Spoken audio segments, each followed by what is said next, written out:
A ver si esto me hace casito.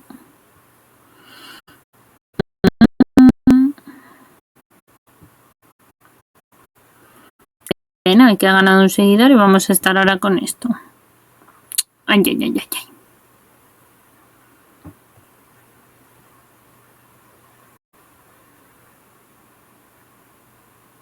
Vamos a ver. He vuelto, pero no consigo que veáis pantalla, me temo. Veis solo la pantalla negra, ¿no? ¿Veis la negritud? Bueno, importante que me veáis y me escuchéis, sobre todo que me escuchéis. Ya ha vuelto el directo. Ha vuelto todo bien, perfecto. Tenemos la cara, vale. O sea que la que no me la veo soy yo. Me pongo la puñetera de la risa y te escuchamos. Venga, va, pues ya está. Pues si vosotros me veis y me escucháis, eso es lo importante. Todo bien y todo correcto. Un momento, voy a hacer una cosa. Ahora no me vais a escuchar, pero porque voy a beber agua. Un momento.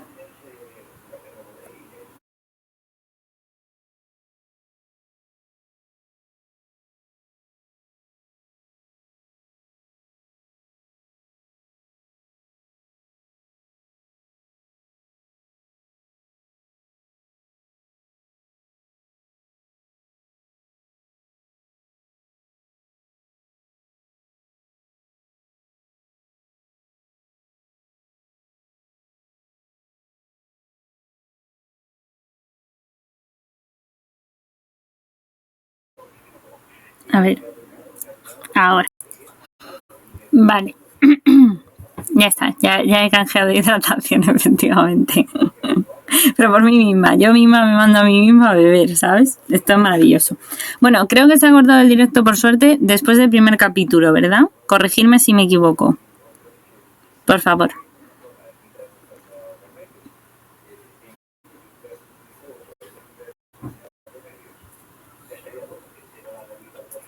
Creo que justo hemos llegado al final del capítulo 1 y entonces esto ha decidido que no quería seguir enseñando mi cara y ya, pum. A Ramón y Cajal también, muy bien. Es muy importante que veáis bien a Ramón y Cajal, que es el que hemos venido a hablar hoy. Importante.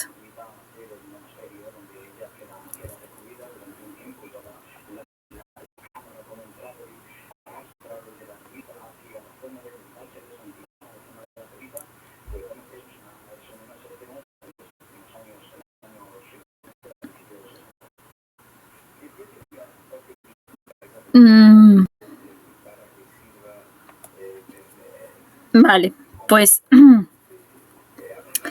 si me veis bien a mí y me escucháis bien a mí, que por lo que entiendo sí, y a Ramón y Cajal también, me alegro mucho, pues a priori esto ya parece.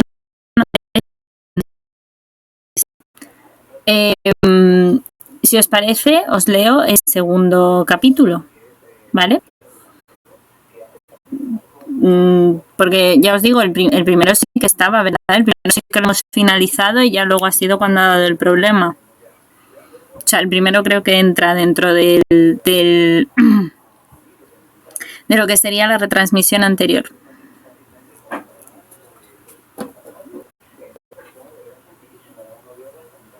Vamos allá.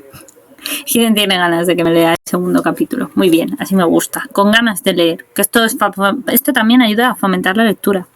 Es muy importante fomentar la lectura. La gente tiene que leer más libros.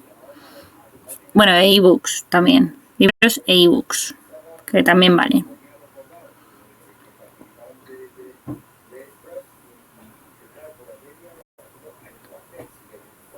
Vale, pues con vuestra confirmación voy al lío. Segundo capítulo. Un niño díscolo, misterioso y retraído. Santiago Felipe Ramón y Cajal nació el 1 de mayo, o sea, el día 1 de mayo, de 1825 en Petilla de Aragón, aldea navarra incrustada en la provincia de Zaragoza. Su padre, don Justo Ramón Casasus, Perteneciente a una familia de modestos labradores de La Res, en la provincia de Huesca, había tenido que abandonar el hogar paterno siendo niño todavía, para ponerse a trabajar de mancebo de un cirujano de Javier-de-Latre. Justo, haciendo gala de la tenacidad increíble que moldearía para siempre su carácter, no se conformó con su suerte y un día abandonó a su amo y se dirigió a pie a Barcelona. Allí, después de muchos días de privación, dio con un maestro barbero que le permitió asistir a las clases y comenzar la carrera de cirujano. Un pequeño inciso por si algunos no lo sabéis, antes los barberos también eran cirujanos, ¿vale? Eran los que te hacían el sacado de muelas y estas cosas. Eran muy apañados ellos, muy apañados. Bueno, prosigo leyendo. Traumatizado por el error de la pobreza, casado ya y con familia, don Justo decidió conseguir el diploma de médico cirujano. La madre de Cajal, doña Antonia, era una hermosa y robusta montañesa del mismo pueblo que su marido, a quien conocía desde niña. Fue en la escuela de Valpalmas, donde Santiago inició su educación a los 4 años, pero su verdadero maestro fue su padre. Vocacionalmente inclinado hacia la enseñanza, don Justo consiguió que su hijo, a los 6 años, escribiera correctamente y poseyera nociones de geografía, aritmética y francés. Cajal guardó siempre un recuerdo muy vivo de la enseñanza de este idioma. Las clases se celebraban en una cueva de pastores donde padre e hijo se aislaban para concentrarse en la labor. De niño, Cajal fue díscolo, misterioso y retraído. No se cansaba de contemplar los fenómenos de la naturaleza, pasaba sus horas de asueto explorando barrancos, fuentes, peñascos y colinas. Luego, su interés se centró en los animales, sobre todo los pájaros, para los que Santiago construía jaulas, deimándolos y animándolos. Su pasión por los pájaros y sus nidos le llevó más de 3 acontecimientos ocurridos en los últimos años de su estancia en Valpalmas contribuyeron especialmente a la flora del carácter de Cajal: una victoria militar, un rayo y un eclipse. Los festejos programados por el ayuntamiento del pueblo para celebrar la derrota de Muley el Abbas y la sangrienta toma de Tetuán por tropas españolas fueron proporcionados al entusiasmo patriótico que se enseñoreó de toda España en aquellas fechas, sobre todo en su vertiente negativa de odio al feroz marroquí, enemigo del del cristiano. Santiago vitoreó a los generales Prim y O'Donnell, héroes de la guerra de 1859 hasta 1860, en medio del estruendo de pasodobles y jotas, y participó en el gran banquete público a base de carne y vino a la luz de una inmensa hoguera encendida en la plaza pública. Con el tiempo, el patriotismo de Cajal se desprendería de una inquina al extranjero, alimentándose del deseo ferviente de que su país jugara un papel importante en la historia de la cultura europea. «Señor, líbranos de todo mal», rezaba Santiago una tarde en unión de sus compañeros de escuela, cuando un estampido terrorífico sacudió de raíz el edificio. En medio de una espesa polvareda con el olor a azufre agarrotando sus gargantas y evitando así los cascotes que caían del techo, los niños se precipitaron hacia la puerta. Una vez fuera, contemplaron horrorizados la figura negruzca y exámine del párroco colgando del pretil del campanario. El sacerdote había pretendido conjurar la tormenta con el tañido de la campana, pero los cielos habían enviado un rayo certero que fundió parcialmente aquella y electrocutó al propio párroco, continuando luego su caprichoso recorrido hasta entrar en la escuela por una ventana. Por primera vez el espíritu infantil de Santiago se vio turbado por la nota trágica que la naturaleza hacía sonar en él hasta entonces. Para él, milagroso fluir de milagros fenómenos y de mágicos fenómenos a su vez que se daban en la naturaleza. El tercer acontecimiento importante en la primera infancia de Cajal fue el eclipse de sol de 1860. Su padre le había explicado la naturaleza de este tipo de hechos, los periódicos anunciaban el eclipse de hecho con seguridad cronométrica y los aldeanos esperaban verlo protegidos, algunos con cristales ahumados. Santiago, un poco desconfiado aún de las previsiones que se habían hecho, pudo comprobar que el hombre, inerme entre las horas entre las fuerzas cósmicas, encuentra en la ciencia un redentor heroico y un poderoso instrumento de control y previsión.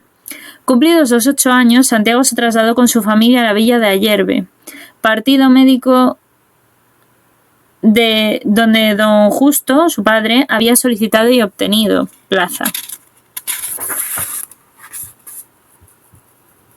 La aparición de Santiago en la plaza pública de esta importante villa de la provincia de Huesca fue saludada con la feroz inquina que los niños solían tributar al forastero. Santiago Ramón tuvo que sufrir pedradas, golpes y pullas. Aunque iba humildemente vestido, aquellos bárbaros chicos lo consideraron un burgués.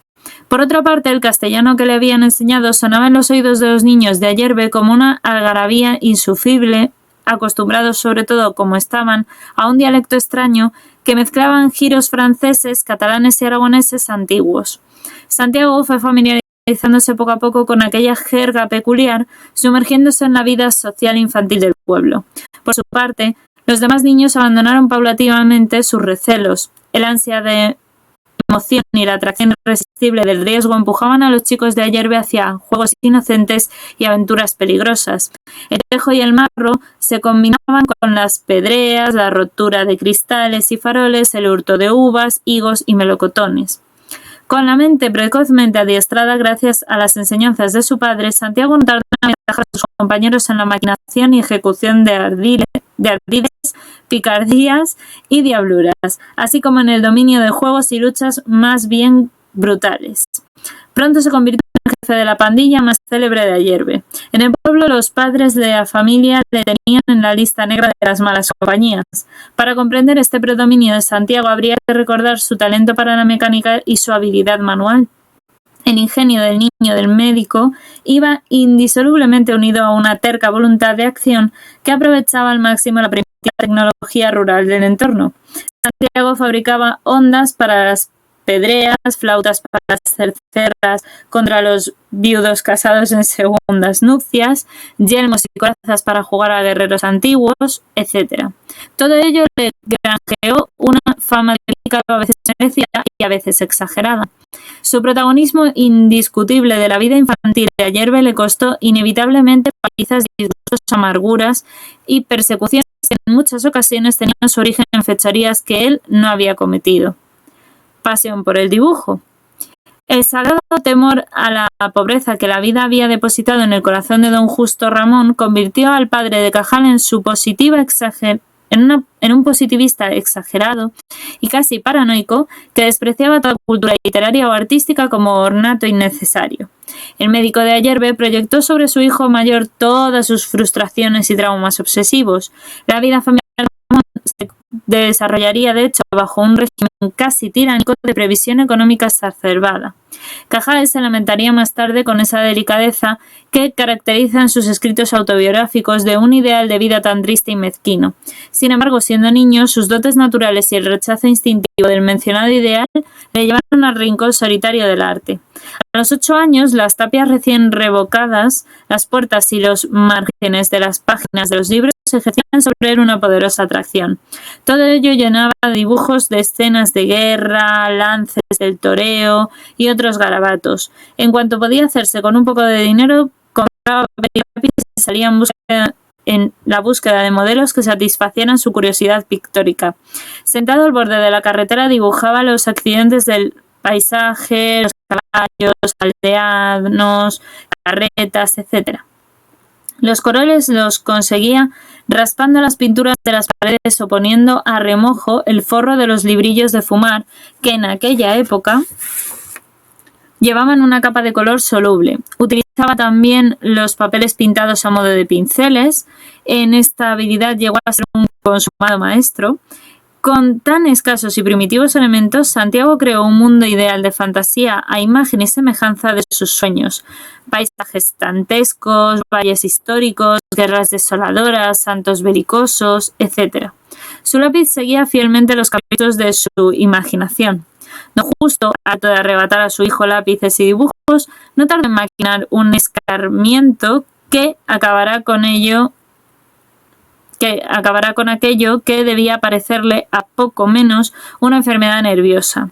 La gota que colmó el vaso de agua fue un retrato del apóstol Santiago que su hijo había iluminado con colores añascados en las paredes de la iglesia. El médico decidió averiguar una vez por todas y con un ánimo un tanto imparcial si aquellos monos tenían algún valor. Por aquellos días estaba en Ayerbe un revocador forastero a quien el cabildo había encargado enjabelgar y pintar las paredes de la iglesia del pueblo, a la sazón chamuscada por un incendio. Don Justo tomó la decisión de acogerse al dictamen de aquel desconocido. Nunca sabremos con exactitud si la escena que se desarrolló a continuación se había ensayado previamente entre Don Justo y el revocador. El pintor de brocha gorda, al ver la estampa del patrón de España, exclamó: «¡Vaya un mamarracho! Ni esto es apóstol, ni la figura tiene proporciones, ni los paños son propios, ni el chico será jamás un artista». «Pero, ¿de veras no tiene el chico aptitudes para el arte?», insistió Don Justo. «Ninguna, amigo mío».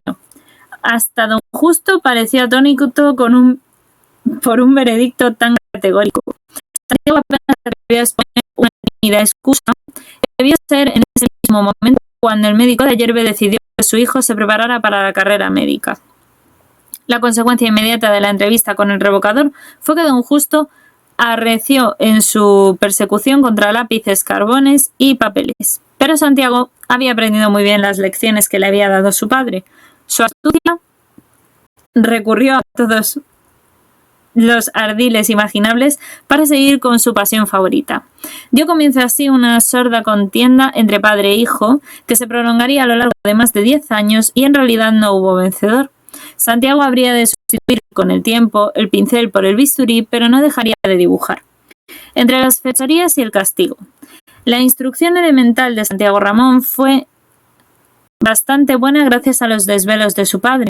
A decir verdad, este lo enviaba a la escuela antes que nada para tenerle sujeto, pero Santiago hacía novillos, refugiándose a menudo con sus amigos en un bosque de encinas. Allí disparaban flechas a los pájaros y buscaban nidos de garza. En una ocasión, encaramado en la copa de un árbol, tratando de explorar un nido, Santiago retiró su mano derecha ensangrentada. Una familia de ratas que había devorado los huevos se habían revuelto a mordiscos contra la mano del intruso. Otra vez su pasión por los nidos le puso en una situación angustiosa. Al intentar la ascensión de unas rocas para explorar un nido de águilas, se topó con dificultades insuperables, quedando atrapado, sin poder moverse en ninguna dirección. El niño temía el ataque de los pájaros de un momento a otro, así que pasó horas de terrible ansiedad bajo un sol abrasador. Finalmente, con la ayuda de su navaja, logró ensanchar unas grietas hasta convertirlas en peldaños por los que descender y ponerse a salvo. Don Justo, a su regreso de los pueblos que iba a visitar por razones profesionales, recompensaba las fechorías de sus hijos con formidables palizas. Santiago y Pedro hacían novillos con frecuencia, pero cierta tarde alguien le fue con el soplo a su padre y los dos hermanos, al enterarse, decidieron escaparse a los montes, donde permanecieron más de 5 días alimentándose de frutas y raíces. Finalmente su padre los encontró una noche durmiendo en un horno de cal. Les dio una paliza y los llevó de vuelta al pueblo atados codo a codo, siendo objeto los dos hermanos de la burla de pequeños y mayores. En la escuela las caricaturas de Santiago corrían de mano en mano. El maestro, indignado, castigó más de una vez, de hecho, al hijo del médico a la pena del calabozo, habitación que estaba plagada de ratones y que inspiraba terror a los demás niños. Allí, precisamente en la negrura de la cárcel escolar, solo atenuada por una luz que pasaba por las grietas del ventanuco, Santiago hizo un descubrimiento que creyó nuevo: la cámara oscura. El ventanillo de la prisión daba a la plaza del pueblo. Santiago, no sabiendo qué hacer, se puso a mirar el techo y observó que el rayo de luz que entraba en la habitación proyectaba invertido todo lo que pasaba por la plaza. Con ayuda de papeles y saliva, achicó la brecha del ventanillo y descubrió alborozado que las figuras se hacían más nítidas. Luego, subida a una silla, se dedicó a calcar sobre papel aquellas imágenes vivas que consolaban su soledad. Más aún, encantado con su descubrimiento, se sintió cada vez más cerca del pequeño reino de sombras. Con su candidez característica, comunicó su hallazgo a sus camaradas de encierro, pero estos no le dieron importancia. Esta inercia mental de sus amigos desalentó un tanto a nuestro héroe. Cuando Santiago estaba próximo a cumplir los 10 años, su padre decidió que estudiara el bachillerato en el Colegio de los Escolapios de Jaca, famoso con su enseñanza por el latín y por doblegar a los muchachos rebeldes. El niño se opuso a la idea alegando su decidida vocación por la pintura. Don Justo no se avinó a razones, más bien trató de desbaratar los sueños de su hijo contándole sórdidas historias de artistas fracasados, literatos que habían acabado en famélicos gacetilleros o músicos que solo habían podido llegar a ser organistas de aldea. En septiembre de 1861, Don Justo escribió a cierto hermano de su padre llamado Juan, que trabajaba de tejedor en Jaca. Este hombre se encontraba en una mala situación económica hasta el punto de que Don Justo le había prestado dinero. En su carta, el padre de Santiago pedía al tío Juan que acogieran en su casa al niño mientras durasen sus estudios a cambio de una mensualidad, parte de la cual iría destinada a enjugar la deuda contraída. Una hermosa mañana del mismo mes, Santiago montó en el carro del ordinario al lado de su padre y ambos se pusieron en camino para la ciudad donde vivía el tío Juan. Triste al principio por quedarse sin los cuidados maternales, el muchacho fue ganado poco a poco por la belleza del cauce del gallego.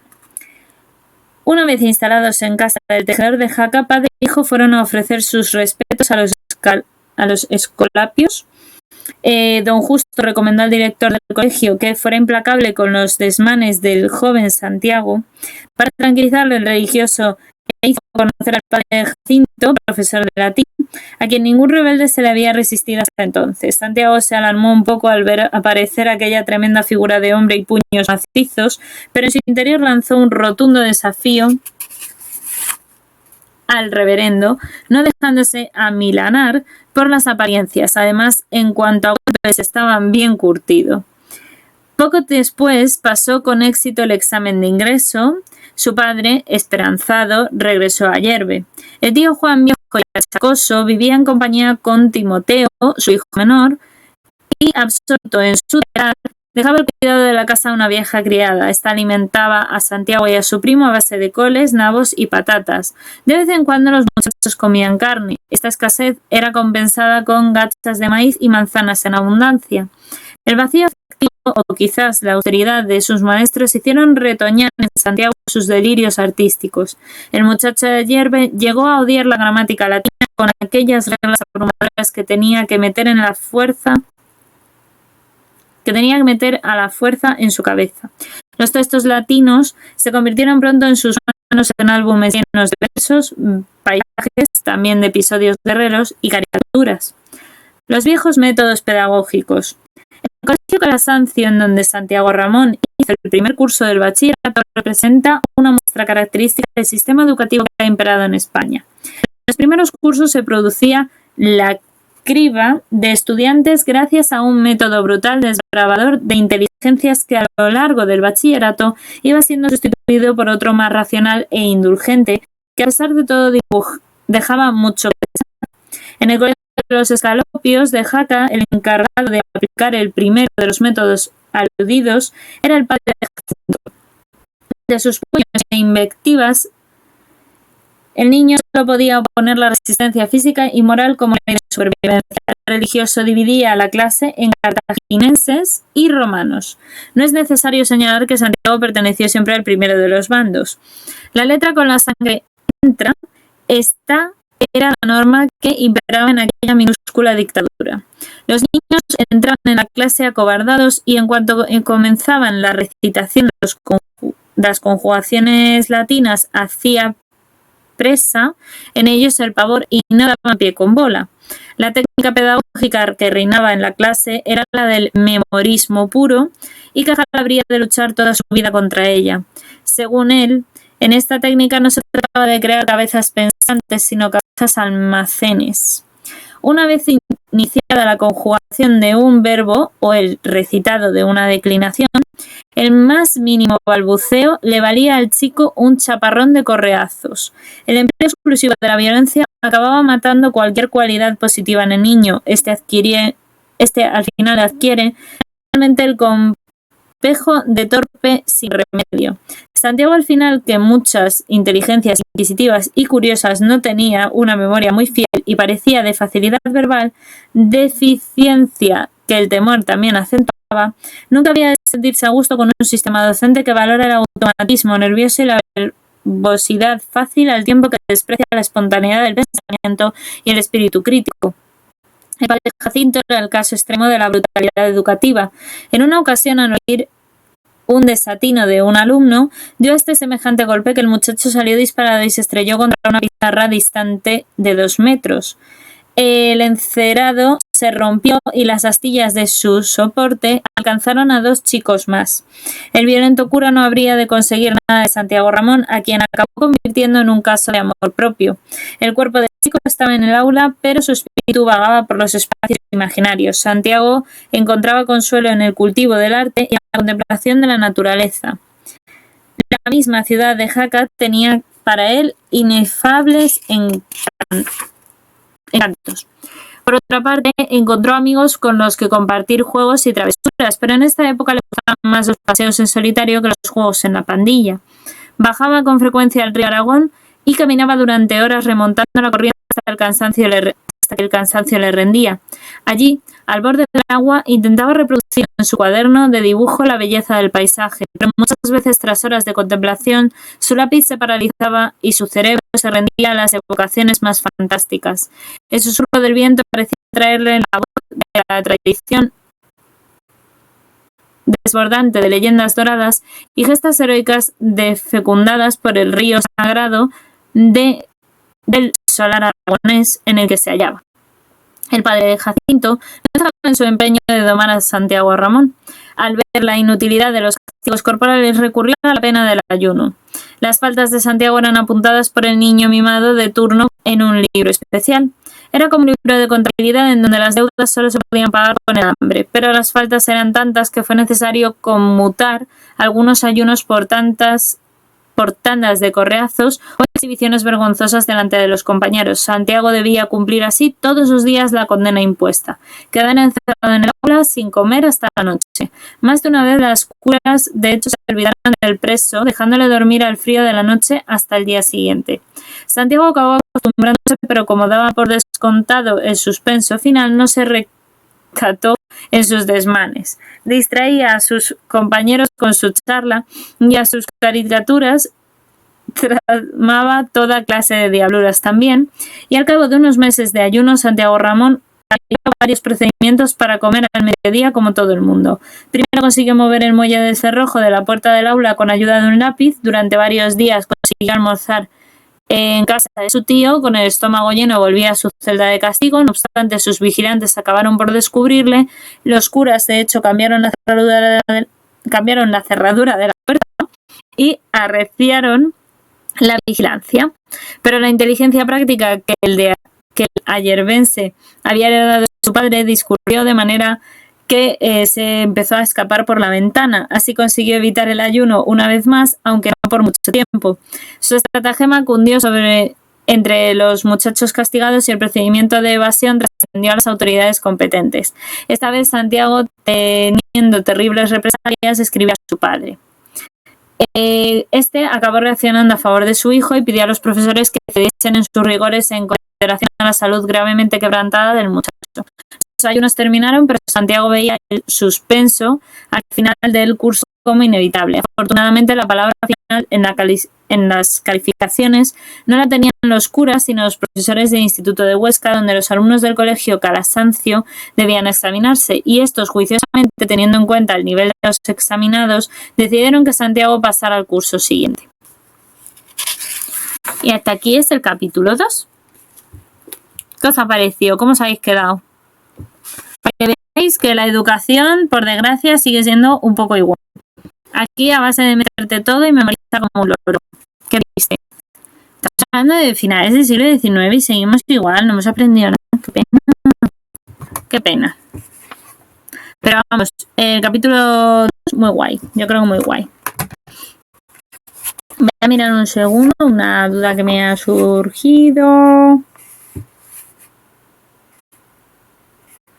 Vale, nos quedaría por leer el capítulo 3 y el capítulo 4. Se me ha escuchado bien en todo momento, ¿verdad? No ha habido problema, interferencia ni nada de nada, ¿no? Ha estado muy bien, muy bueno, perfecto, maravilloso. Va a hidratarme otra vez.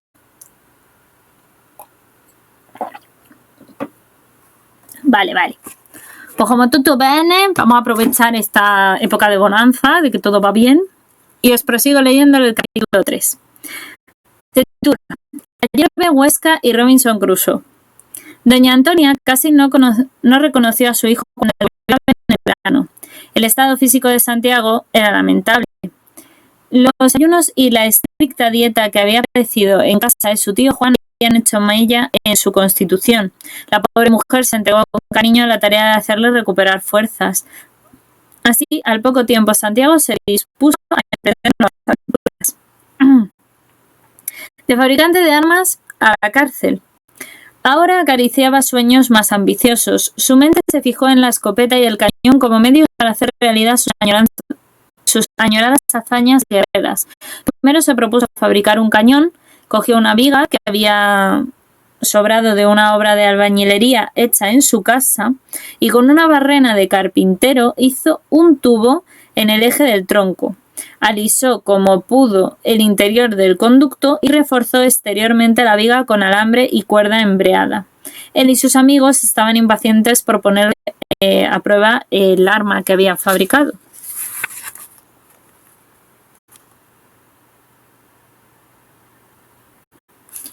¿Se corta? No. Se corta. Se siente cortando, porque acabo de ver la primera página de este capítulo, si no,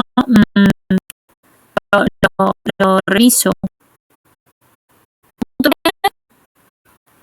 ¿Me se escucha bien? Vuelvo a leer si no la primera página, porque si se entrecorta, no quiero que se entrecorte. Pero voy a aprovechar un momento que voy a abrir un poco más la puerta.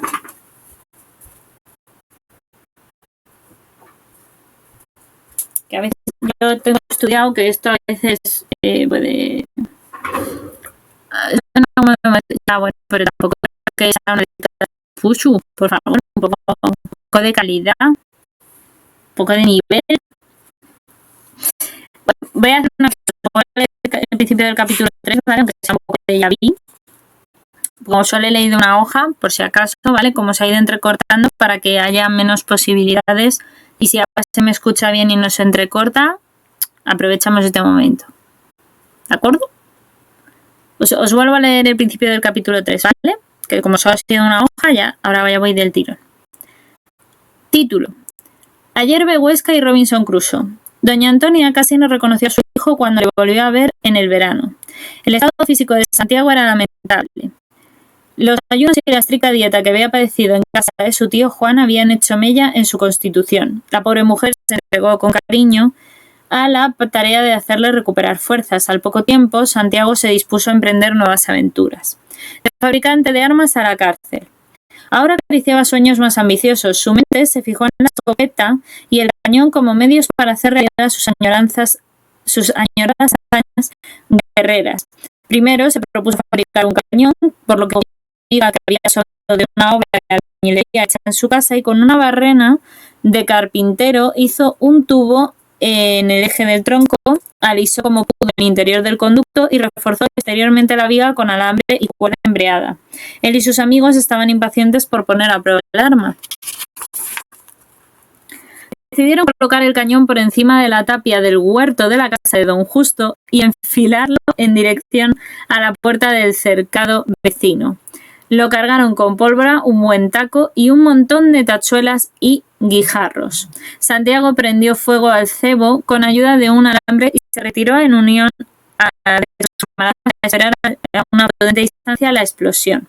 El estampido fue terrible, pero el cañón no reventó. Por el ancho boquete abierto en la puerta de enfrente asomó poco después el rostro iracundo del hortelano perjudicado. Los muchachos salieron corriendo como gatos dejando abandonado el cañón. Las piedras que lanzó el hombre no les alcanzaron, pues la puerta desbaratada tardó en abrirse. El labrador fue a quejarse al alcalde, quien en unión del alguacil se presentó en casa de Justo para llevarse a Santiago a la cárcel. El niño dio su beneplácito. El padre del niño dio su beneplácito, es decir, don Justo dijo que vale. Al encarcelamiento, proponiendo incluso que se prepara de alimento al reo mientras durara el encierro. Santiago pasó así 3 o 4 días en la cárcel. El sitio más cómodo e higiénico que encontró para dormir fue el suelo. Su madre, forzando la severa sentencia del ayuno, le envió esos días por medio de una conocida sabrosos guisados y frutas. Cumplida la sentencia, Santiago siguió fabricando cañones. Uno de ellos lo hizo con una espita de bronce que estalló en 1000 pedazos que hirieron a su hermano Pedro. Una de las partículas, de hecho, dejó en el iris de uno de los ojos de Cajal también una señal indeleble. Y después de un accidente, los dos hermanos pasaron a utilizar un enorme escopetón inútil que su padre tenía a propósito en casa para que sirviera de cebo en las requisas de armas que el gobierno hacía de cuando en cuando. Para que funcionara y cargado con el fusil y con el imaginarias aventuras por doquier. Al futuro científico, cada disparo del arma le parecía un milagro. Faltó de dinero para comprar la pólvora, consiguió fabricarla mismo con el azufre que le proporcionaban en la tienda, el nitro que sacaba de la cueva de la casa y el carbón de maderas ligeras chamuscadas. Comenzado el año 1864, don Justo decidió trasladar la matrícula de su hijo mayor al Instituto de Huesca. Poco después acompañó a Santiago a la capital de Aragón y le instaló en una pensión modesta. Antes de marcharse dejó encargado a los huéspedes, rebotado de cura, que vigilara estrechamente el aprendizaje del latín de su hijo. Lo primero que hizo Santiago una vez solo fue comprar papeles de colores para sus nuevas impresiones. Estas no fueron pocas. El de 12 años estaba por primera vez en la vida de la ciudad. Todas las sensaciones parecían multiplicarse de manera exuberante. Los edificios, las iglesias, las calles, las tiendas, los artículos comerciales, todo se le parecía una variedad desconocida e maravillosa a su vez. Y además sus descubrimientos fundamentales, las librerías, con ellas se abría una ventana al universo. Santiago Ramón se sentía más atraído por las cosas que por los hombres.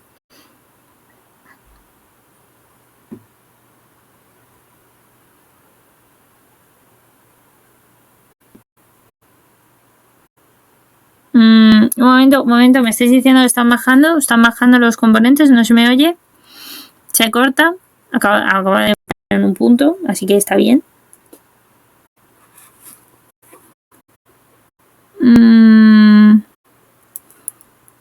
Se está bajando los componentes otra vez, ¿por qué?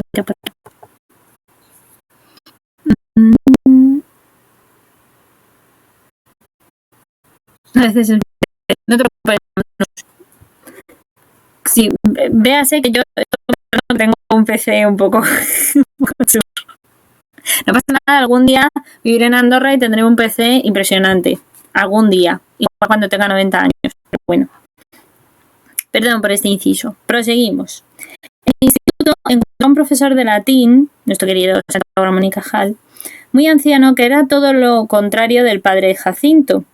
El pobre viejo, casi ciego, apenas podía contener las avalanchas de aquellos diablos de 12 años. Santiago, aún dejándose llevar más de una vez por la tentación, sentía una gran piedad por aquel hombre al que consideraba un santo varón. La clase de geografía era la que más disfrutaba.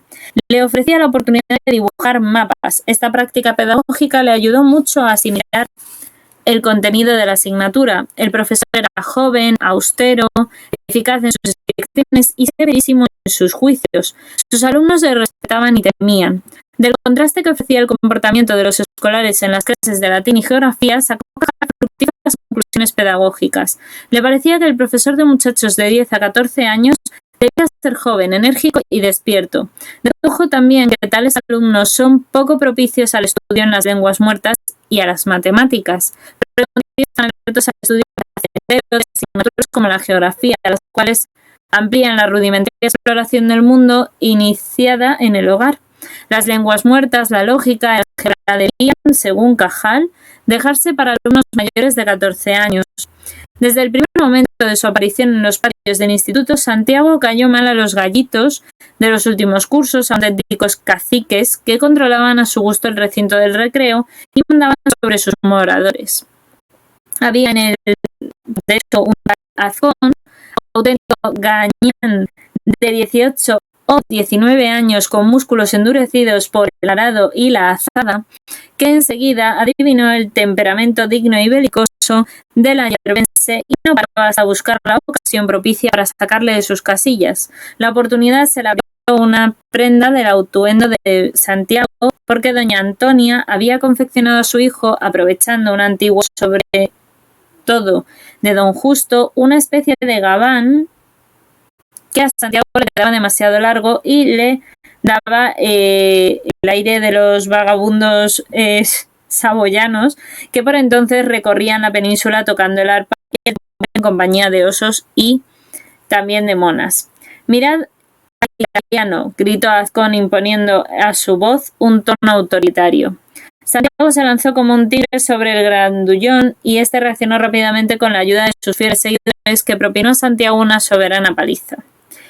Durante 2 o 3 meses la escena se repitió. De las 3 alternativas que se ofrecían al solitario muchacho para salir de aquel círculo vicioso, halagar a sus enemigos, invocar la autoridad de las superiores o fortalecerse físicamente, eligió finalmente la última.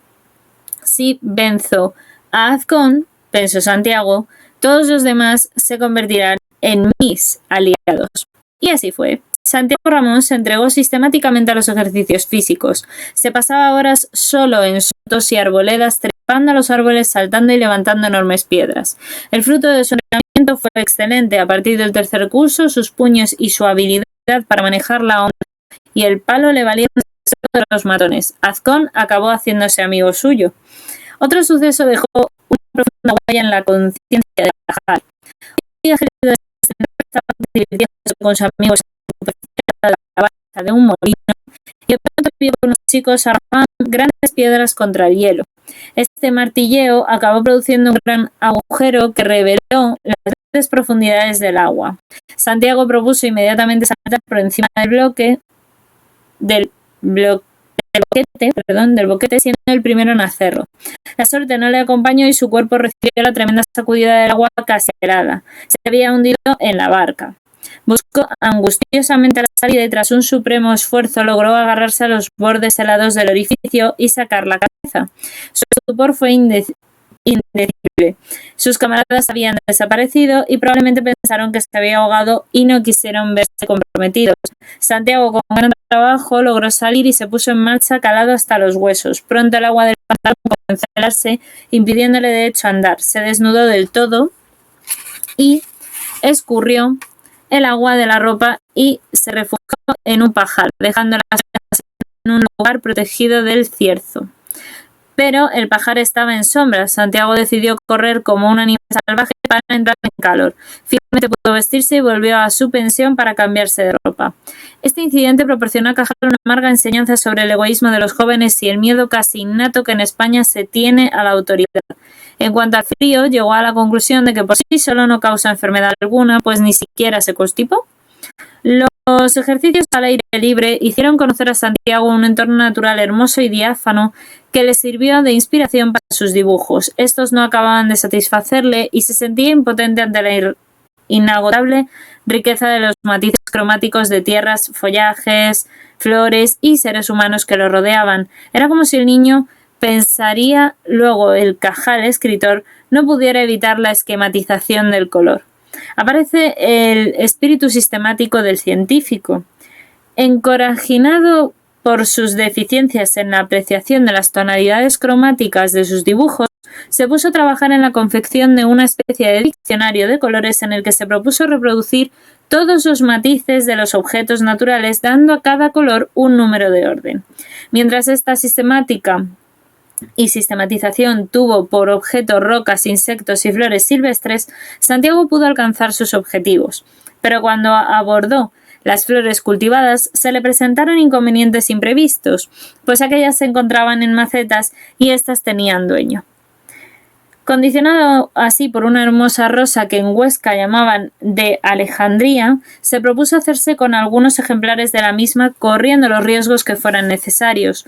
Una noche, en unión de unos amigos suyos, saltó a la tapia de un jardín ajeno, delicadamente cuidado y en el que se cultivaban tan notables flores. Apenas habían cogido algunas de las anheladas rosas y los muchachos se vieron sorprendidos por dos gañanes que salieron de la casa armados con estacas. Los vigilantes comenzaron inmediatamente la persecución de los ladrones. Estos no pudieron encontrar una salida y corrieron alrededor del huerto. Fue realmente una carrera de resistencia que se prolongó durante más de media hora. Los más débiles cayeron. Mientras los perseguidores se cebaban con ellos, Santiago logró saltar la tapia. Indignado por la paliza que estaban padeciendo sus amigos, lanzó a los ladrones algunas piedras antes de salir huyendo. Estos y otros episodios le valieron a Santiago fama de chiflado, sobre todo entre los más aplicados de sus camaradas, quienes más de una vez lo calificaron de navarro loco. Pasados los exámenes de junio de 1864, Santiago Ramón saludó la llegada del verano con más entusiasmo que nunca. En cuanto llegó a Yerbes, se puso en contacto con sus viejos amigos y les contó de sus aventuras en Huesca, además de que les mostró los dibujos que había hecho. Pero don Justo ya tenía preparado un rígido programa para su hijo. Este vio sus esperanzas frustradas. Debía enfrentarse a la ímproba tarea de repasar las asignaturas aprobadas para acometer a continuación las del curso siguiente. Como le ocurriría toda su vida, Santiago buscó la manera de cumplir en parte los designios de su padre y satisfacer al mismo tiempo sus propios deseos. Con el pretexto de que necesitaba recogimiento para estudiar, consiguió el permiso necesario para habilitar el Palomar como cuarto de trabajo. Este estaba situado junto al granero y desde una de las ventanas del mismo, Santiago Ramón podía estar al tanto de los movimientos de sus vigilantes. Sobre el tejado vecino, junto a una chimenea, construyó una especie de hornacina en donde escondió papeles, lápices, colores y novelas. Allí pasaba la mayor parte del tiempo dibujando, retornando de vez en cuando al Palomar para fingir el cumplimiento de su deber y otras tareas. Influido por la lectura reciente de los versos de Espronceda y de las noches lúgubres de Cadalso, cultivó en sus estampas un estilo tétrico y melancólico, dibujando paisajes invernales, desiertos desolados y escenas de cementerio. Por otra parte, su madre le dejaba leer a escondidas de don Justo algunas novelas románticas que guardaba en el fondo de un baúl como recuerdo de sus tiempos de soltería. Al final de aquel verano, el azar llevó a Santiago a hacer unos descubrimientos literarios que tuvieron una influencia decisiva en su orientación de sus futuros gustos estéticos. Un día, explorando sus aéreos dominios, se asomó a la ventana de un desván propiedad de un vecino confitero. Con deslumbrada sorpresa vio, junto a trastos viejos y dulces secos, una inapreciable colección de novelas, poesía, historia y libros de viaje. Sus maravillosos ojos leyeron los mágicos títulos de las obras de Dumas, padre, de Sué, de Fernández y González, de Chateaubriand, Lamartine, Víctor Hugo, Lesage, Mariana, Calderón de la Barca, Quevedo, entre otros que destacaban los viajes del Capitán Cook, Robinson Crusoe y El Quijote. Que El Quijote es de Cervantes, por cierto, que creo que no está mencionado arriba. Esto como dato. Santiago tardó unos minutos en reponerse de la sorpresa y luego estudió un plan para aprovechar la magnífica oportunidad que le había ofrecido el ilustrado confitero. Decidió coger así los apetitosos libros de uno a uno para que, una vez leídos, devolverlos y colocarlos en su lugar donde se encontraban. Cajal conservaría siempre un recuerdo imperecedero de aquellas inolvidables lecturas. Su entusiasmo y alegría eran tan grandes que se olvidaba de todo lo relacionado con la vida material. Su imaginación fue desbordada por las brillantes descripciones de los bosques vírgenes de América, en Atala, los tiernos y castos amores de Cimodocea, de los mártires, la pasión exaltada de Quasimodo, Nuestra Señora de París, el valor y la nobleza de los héroes en Los Tres Mosqueteros y la fría venganza del protagonista del Conde de Montecristo. Robinson Crusoe causó en su ánimo una emoción especial muy distinta de la vivida en la lectura de las novelas románticas. Leyendo la novela de Defoe, Santiago pensaba que... Estos son palabras de Santiago Ramón y Cajal, que dijo: «Qué soberano triunfo debe ser explorar una tierra virgen, contemplar paisajes inéditos adornados de fauna y flora originales, que parecen creados expresamente para el descubridor como galardón al supremo heroísmo». El autor de estos pensamientos parecía estar dando forma a una premonición de su futuro destino, aunque sin saberlo. Leyendo El Quijote, su espíritu juvenil se sintió defraudado por la filosofía que se desprendía de la genial novela de Cervantes. Santiago no podía admitir que en la obra de arte triunfaran los campeones del sentido común. El protagonista, pensaba Cajal, debe flotar sobre las ruindades del ambiente moral y alcanzar gloriosas apoteosis. Muchos años después, Warley Williams titularía su biografía de Cajal Don Quijote del microscopio, haciendo un libro básicamente de Santiago Ramón y Cajal como si fuera el Quijote del microscopio. Y este era el capítulo 3, aquí es donde se acaba, este es el final. Y para el directo de hoy, que no sé cuánto llevamos de directo ya, pero... Vale, 50 minutos más los otros 30. Llevamos entonces 1 hora y 20 aproximadamente de directo. Vale, técnicamente, para cumplir un poco lo que os he dicho al principio, de que lo hagamos un poco según los tramos de edad de Cajal, más o menos, si queréis de momento leo el capítulo 4, ¿vale? Eso es, 51 minutos desde que se inicia el directo. Perfecto. Si queréis, leo el capítulo 4 y luego valoramos si queréis que siga leyendo, aunque nos metamos, digamos, en otra etapa de la vida de Cajal, o lo dejamos ahí y ya busco otro directo en el que seguiros leyendo, ¿de acuerdo? Uy, que me dicen guapa, por favor, que mentiría. Gracias, aunque sea de mentiría. Cuéntanos el 4. Venga, va, os cuento 4. El 4.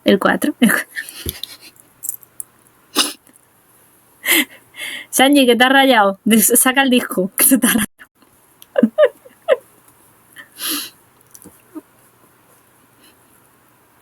En fin. Capítulo 4. Nuevos aprendizajes. En 1866, Santiago hizo el tercer curso del bachillerato. Aquel año le acompañó al Instituto de Huesca su hermano Pedro.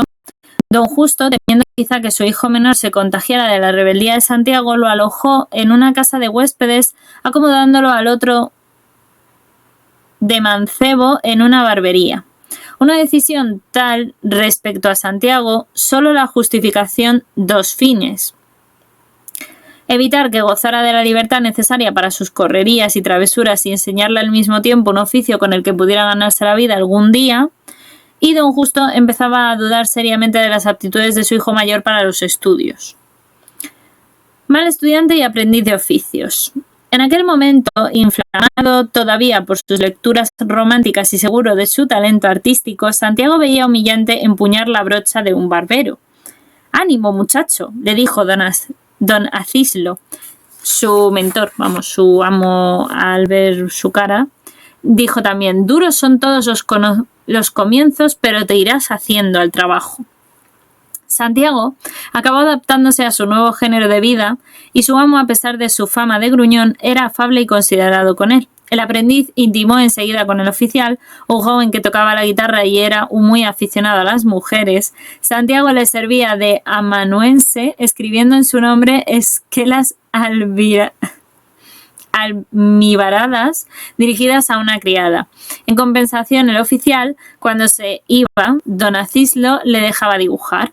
El dueño de la barbería profesaba el radicalismo político y hacía delante de sus clientes alardes revolucionarios con bastante frecuencia. Don Acislo, sin ser pendenciero, había tenido más de una pelea a cuchillo.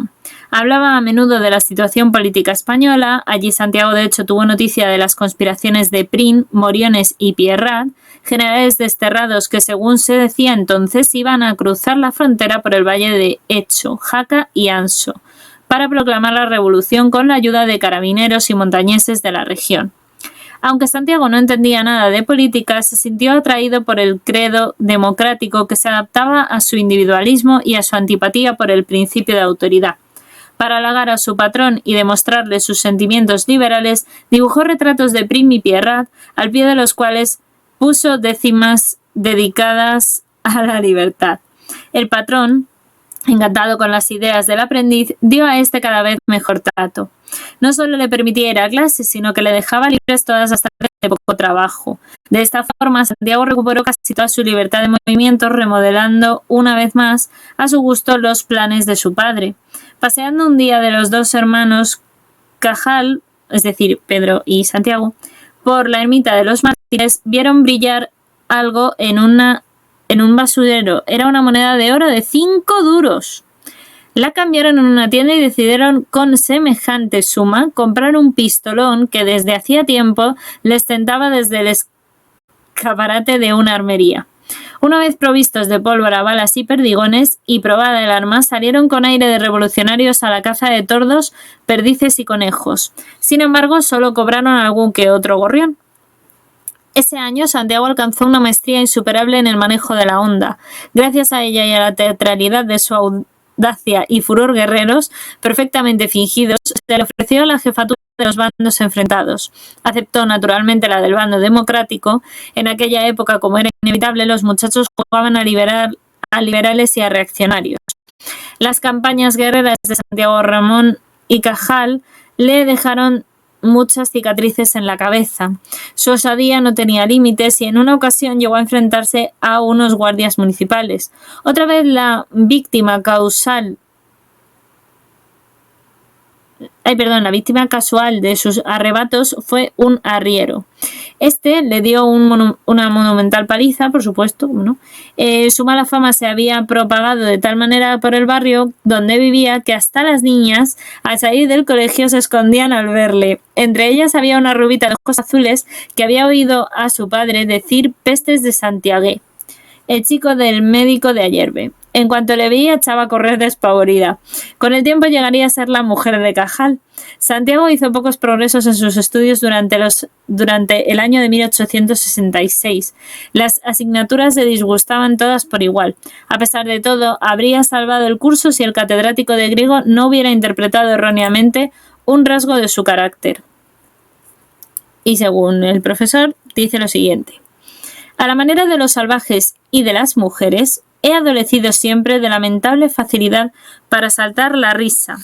Una observación chocante, un gesto inesperado, cualquier chirigota bastaba para excitar mi ruidosa hilaridad, sin que fueran parte de reportarme lo grave del lugar y lo solemne de la ocasión. En mi huesoso y movedoso semblante estallaba la carcajada como el oleaje en el mar azotado por la brisa, y era lo malo que, en virtud de cierto aspecto mefistofélico del rostro, mi espontánea sonrisa de bobalicón asombrado adquiría a los ojos de algunos un no sé qué de sarcástico, irritante y provocativo. Vamos, que le pusieron fino a Cajal aquí, para que lo entendáis. Esto está contado por Cajal, perdón, que no sé si lo he dicho, pero este último párrafo está explicitado por Cajal y lo dice pues precisamente en base a sus profesores, claro. El catedrático de griego montaba en cólera cada vez que se topaba con la jovialidad animal de Santiago. A este no le fue posible deshacer el malentendido maestro y discípulo, por lo que acabaron librando una sorda batalla. Pullas y reprimendas por parte del profesor, caricaturas y bromas por parte del alumno. Al final de la cual, Santiago decidió no presentarse al examen, convencido del suspenso que iba a tener.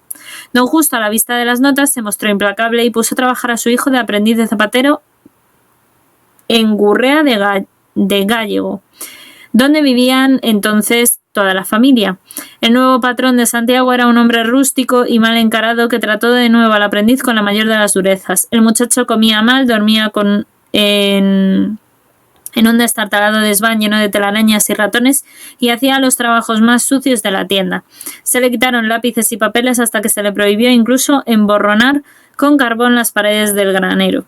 Por la noche, antes de que le venciera el sueño, Santiago trataba de compensar una vida tan prosaica, dando rienda suelta a su imaginación. Sus ojos se fijaban en el techo del cuchitril donde dormía, partiendo de aquel caos de manchas y telarañas, y su mente daba forma a figuras quiméricas y hacía risueñas ensoñaciones. Su madre le salvó de las alucinaciones del hambre mandándole furtivamente sabrosas tortas y suculentas tajadas. Al final del verano, de hecho, Santiago consiguió también lápiz y papel, gracias a una propina. Trasladada de nuevo hacia la familia Ramón, a la villa de Ayerbe, él volviendo a estar con su familia, el primogénito pudo cambiar de patrón.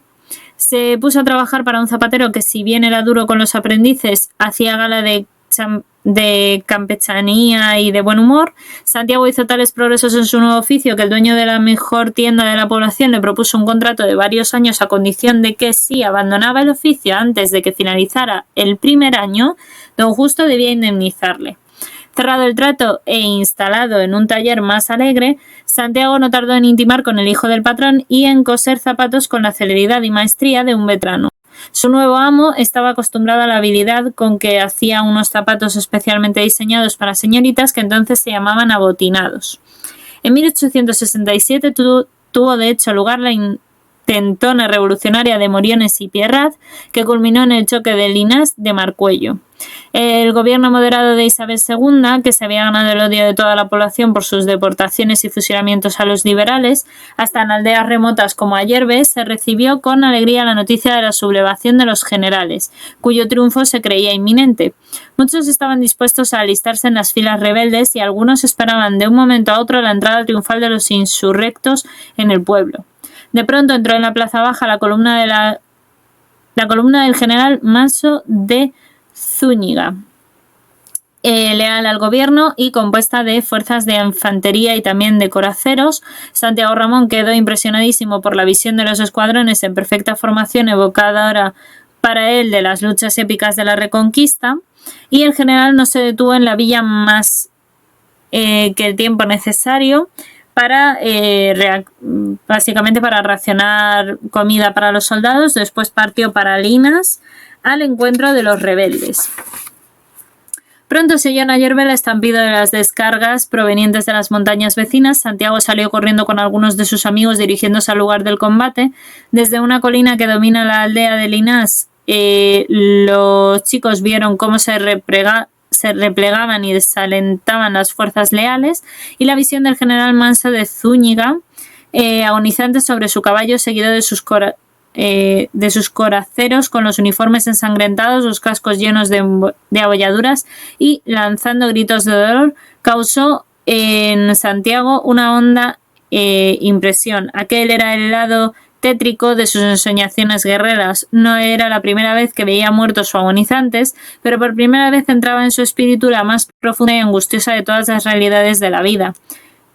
Según el propio Cajal, escribiría más tarde, decía: «Qué desconsoladora indiferencia la de la naturaleza, al arrojar cual vil escoria la obra maestra de la creación al sublime espejo cerebral donde aquella adquiere conciencia de sí misma».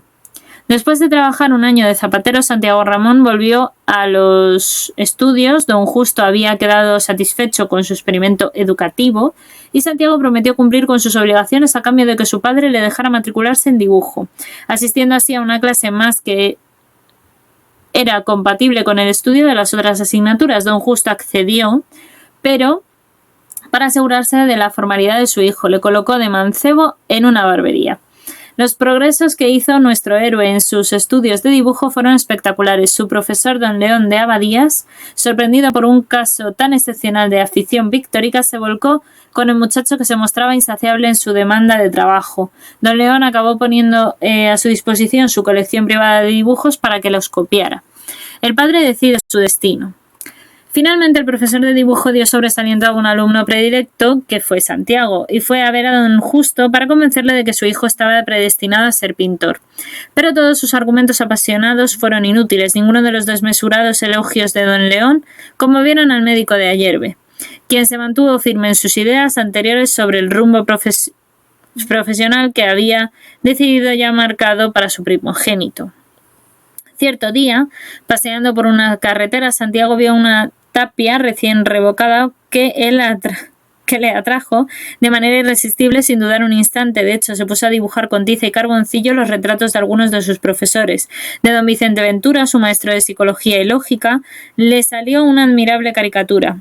Unos muchachos que pasaban por delante de la tapia reconocieron inmediatamente al retratado y la emprendieron a pedradas con la imagen del profesor, al tiempo que gritaban toda clase de insultos. Desgraciadamente, el azar hizo que don Vicente pasara por allí y presenciara toda la escena. Santiago se escabulló antes de ser reconocido, pero el profesor, empujado por la cólera, arrancó a los chicos el nombre del autor del dibujo. Al día siguiente, en el aula, dirigió a Santiago una retahíla de calificativos denigrantes y lo expulsó. Don Justo escribió a don Vicente para así tratar de aplacarle, pero el ultrajado profesor no se dejó convencer. Lo único que pudo conseguir el médico de Ayerbe fue que Santiago volviera a clase, pero en calidad irredimible. Los exámenes se acercaban y el muchacho se entregó con ahínco al estudio de la psicología y la lógica en un intento desesperado de salvar el curso. El día del examen, don Vicente, después de un dino discurso sobre la justicia académica, dejó la responsabilidad de juzgar los conocimientos de Santiago Ramón a los demás componentes del tribunal. El chico, aterrado, intentó retirarse, pero sus jueces se lo impidieron, dispuestos como estaban a vengar a su compañero. Desconcertaron a Santiago con preguntas malintencionadas y al cabo de media hora de tortura dialéctica le despidieron satisfechos. Desalentado y temiendo enfrentarse a sus padres, nuestro héroe decidió marcharse lejos donde nadie le conociera y huir del todo. Comunicó su proyecto a otros camaradas de infortunio y con ellos partió en busca de aventuras. Llegada la noche y sintiéndose hambrientos, encaminaron sus pasos hacia una aldea cercana y allí vivía un tío de uno de los fugados, por lo que el pueblo estaba en fiestas. El maestro recibió encantado a su sobrino y acogió generosamente a sus camaradas. Los chicos, de hecho, comieron a placer y durmieron plácidamente más de 10 horas. Al día siguiente, la ansia de aventuras se había desvanecido entre los componentes del grupo. Solo Santiago se mantenía firme en su idea y trató, sin lograrlo, de convencer a sus compañeros de lo sagrado de su compromiso. Todos habían decidido volver al redil y Santiago los siguió, pero desolado. Y aquí se acaba el capítulo 4. Este es el final del capítulo 4. Hacia lo tonto.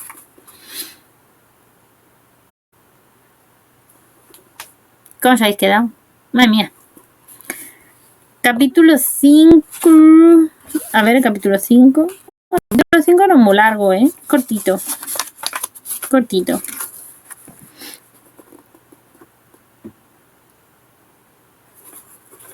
Y os digo... El capítulo 5 se llama Los inventos modernos, el amor y la revolución. Luego hablan en el capítulo 6 de gimnasia, literatura y filosofía. En el 7 la experiencia cubana. En el 8 el encuentro con el microscopio. Y ya en el 9 hablan de su vida un poco más personal, pero ya siendo un poco más científico, ¿no?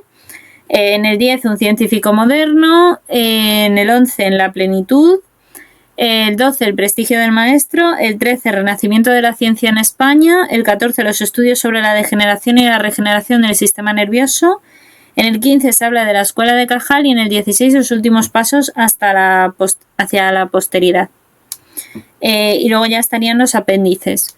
Entonces, pregunto, ¿queréis que lea el capítulo 5 y 6? ¿Queréis que alargue la lectura hasta el capítulo 5 y 6, aunque había dicho que lo iba a dejar en principio en el 4?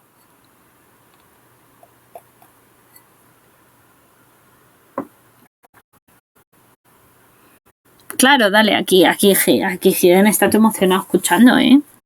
Está todo emocionado. Vale, pues si queréis sí, y lo dejo ahí porque yo creo que sí, que voy a intentar leer esos dos y me paro justo en el 7, que ya es la experiencia cubana, que es como otro rollo un poco distinto, ¿vale?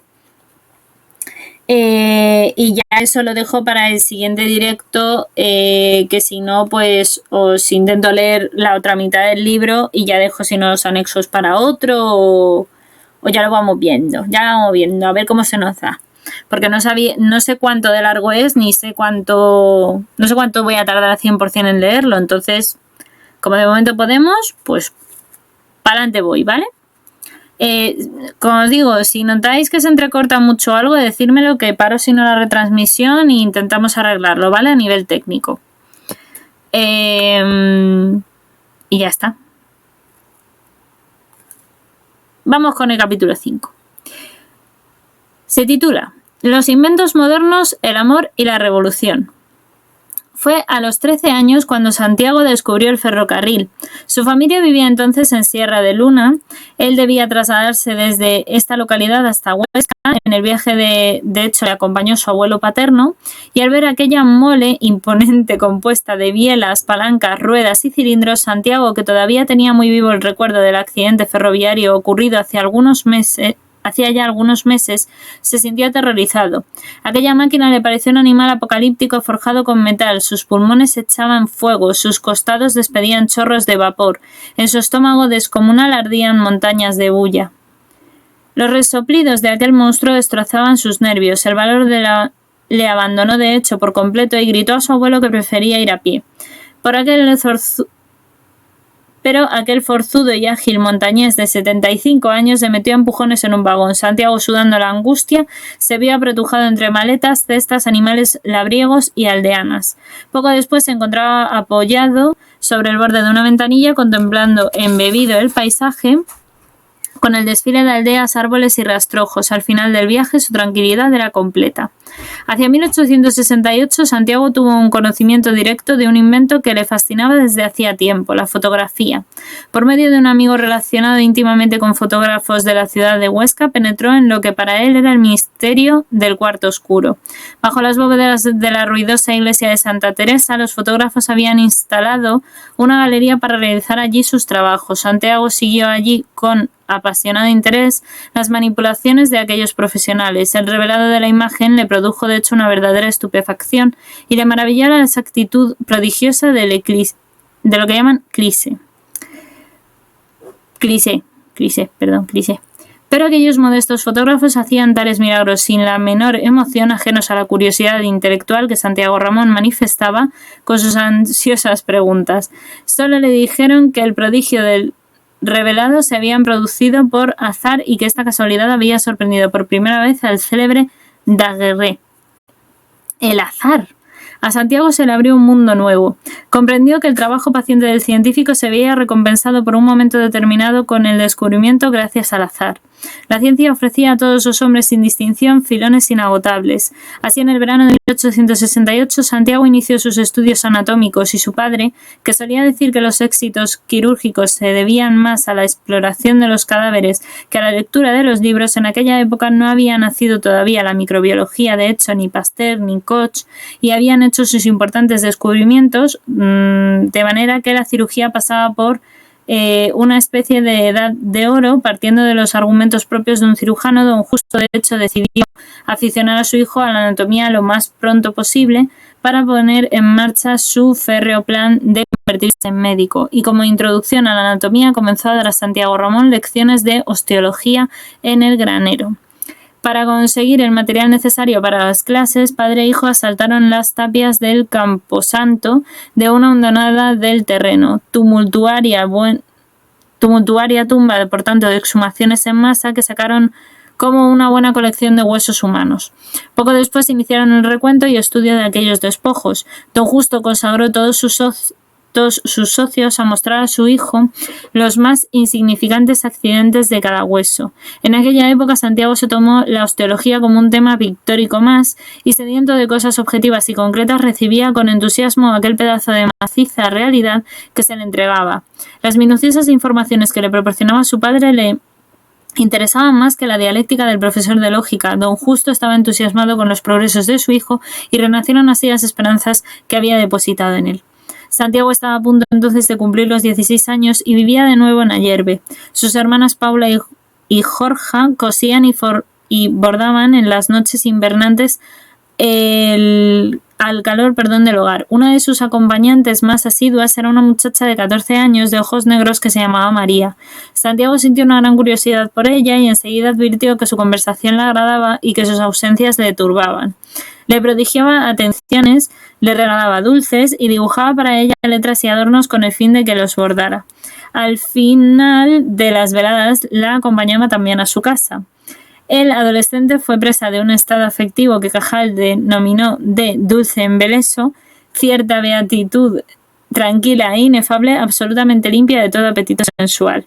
Nunca llegó a hacerle una declaración explícita de sus sentimientos, como tal a esta chica, María, y aquella aurora amorosa nunca alcanzaría las cimas de la pasión. Obligado a cambiar de ambiente para abrirse paso en la vida, la ausencia borró de la memoria de Santiago la imagen de la hermosa muchacha. Una espléndida mañana del otoño de 1868, la población de Ayerbe abandonó su tranquilo ritmo de vida y los vecinos se reunieron en coros en la plaza para comentar con entusiasmo las noticias llegadas de Huesca y Zaragoza. Se había producido la famosa Revolución de septiembre de 1868. Ayerbe era una villa famosa sobre todo por el liberalismo de sus habitantes y en cuanto el telégrafo trajo la noticia de la batalla de Alcolea, los vecinos se sublevaron también proclamando el credo progresista y constituyendo la inevitable Junta Revolucionaria. Se leyeron proclamas exaltadas y se dieron vítores a Prim, Serrano y Topete. De todas formas, surgieron labriegos armados con toda clase de arreos militares, hoces y puñales. Con tales soldados improvisados, los cabecillas, de hecho, formaron un batallón de voluntarios de cuyas filas se sacó un retén que hizo guardia permanente en el palacio de los marqueses de Ayerbe, y así un grupo de sublevados arrancó de las escuelas el retrato de Isabel II quemándolo en la propia plaza. Unos días después, el batallón de milicianos se organizó con más seriedad, aprovechando los pertrechos de la Guardia Rural, cuyos miembros habían huido, y bastantes fusiles proporcionados por ardientes patriotas. Fueron los milicianos los que no cometieron ningún desmán en los primeros días de furia revolucionaria y se limitaron a desahogarse efectuando guardias, retenes, revistas y ejercicios. A los chicos les entusiasmaron aquellas paradas y simulacros. Un exaltado carpintero que formaba en la escuadra de los gastadores lucía en las formaciones una flamante casaca y un descomunal morrión. Este sugestionó de hecho a los muchachos y todos empezaron, en especial empezando por Santiago Ramón, decidiendo así encasquetarse el símbolo de progresista. La verdad es que en Ayerbe, como en todas las poblaciones de España, solo las escasas personas ilustradas que dirigieron el movimiento revolucionario conocían el sentido de este. El pueblo esperaba de la libertad algo que pudiera traducirse en una mejora de su nivel de vida, y los campesinos expresaban su odio contra la Guardia Rural por el celo con que había amparado a los intereses de la burguesía agrícola. Hasta los niños sentían inquina hacia los pardos uniformes. Una cosa importante, porque aquí se acaba el capítulo 5, es que para aquellos que no lo sepáis, básicamente Koch y Pasteur fueron y son un poco como los padres de la microbiología. Koch por sus primeros tratados, que por cierto si los queréis ver están en un vídeo de principios de la microbiología en el canal mío de YouTube, ¿vale? Ahí hablamos de Koch, y de Pasteur, que yo creo recordar que también le he mencionado, que también fue muy importante para demostrar precisamente también los principios de la microbiología, ¿no? Cómo se transmitían enfermedades y todo esto, ¿vale? Por si queréis ir a cotillarlo porque no tengáis mucha idea de quiénes son estos dos señores, pues yo lo dejo ahí. Os sigo leyendo el capítulo 6, ¿vale? Prosigo en la lectura. Título del capítulo 6. Gimnasia, literatura y filosofía. De vuelta a sus estudios, Santiago comenzó a interesarse por la física, la química y la historia natural. O sea, las ciencias. Don Serafín Casas, profesor de física y química, demostraba ante sus alumnos cada ley o propiedad esencial por medio de experimentos concluyentes. Santiago miraba fascinado a don Serafín cuando colocaba sobre la mesa las formidables máquinas de tensión que entonces estaban de moda. La óptica, la electricidad y el magnetismo, calificados entonces por el poético nombre de los fluidos imponderables, le tenían embobado. Cuando Cajal ya terminaba la carrera, quiso adentrarse por los caminos de la física médica de Wundt y la óptica fisiológica de Helmont. Echó de menos una base de conocimientos matemáticos que el Instituto Oscense no llegó a proporcionarle, y hasta los 23 o 24 años no se percató de la enorme trascendencia de las ciencias del cálculo. Leyendo a Lessiel, de Favre, manual en donde se explicaba desde el triángulo hasta las más sublimes conquistas astronómicas, se reconcilió de hecho con la geometría y la trigonometría.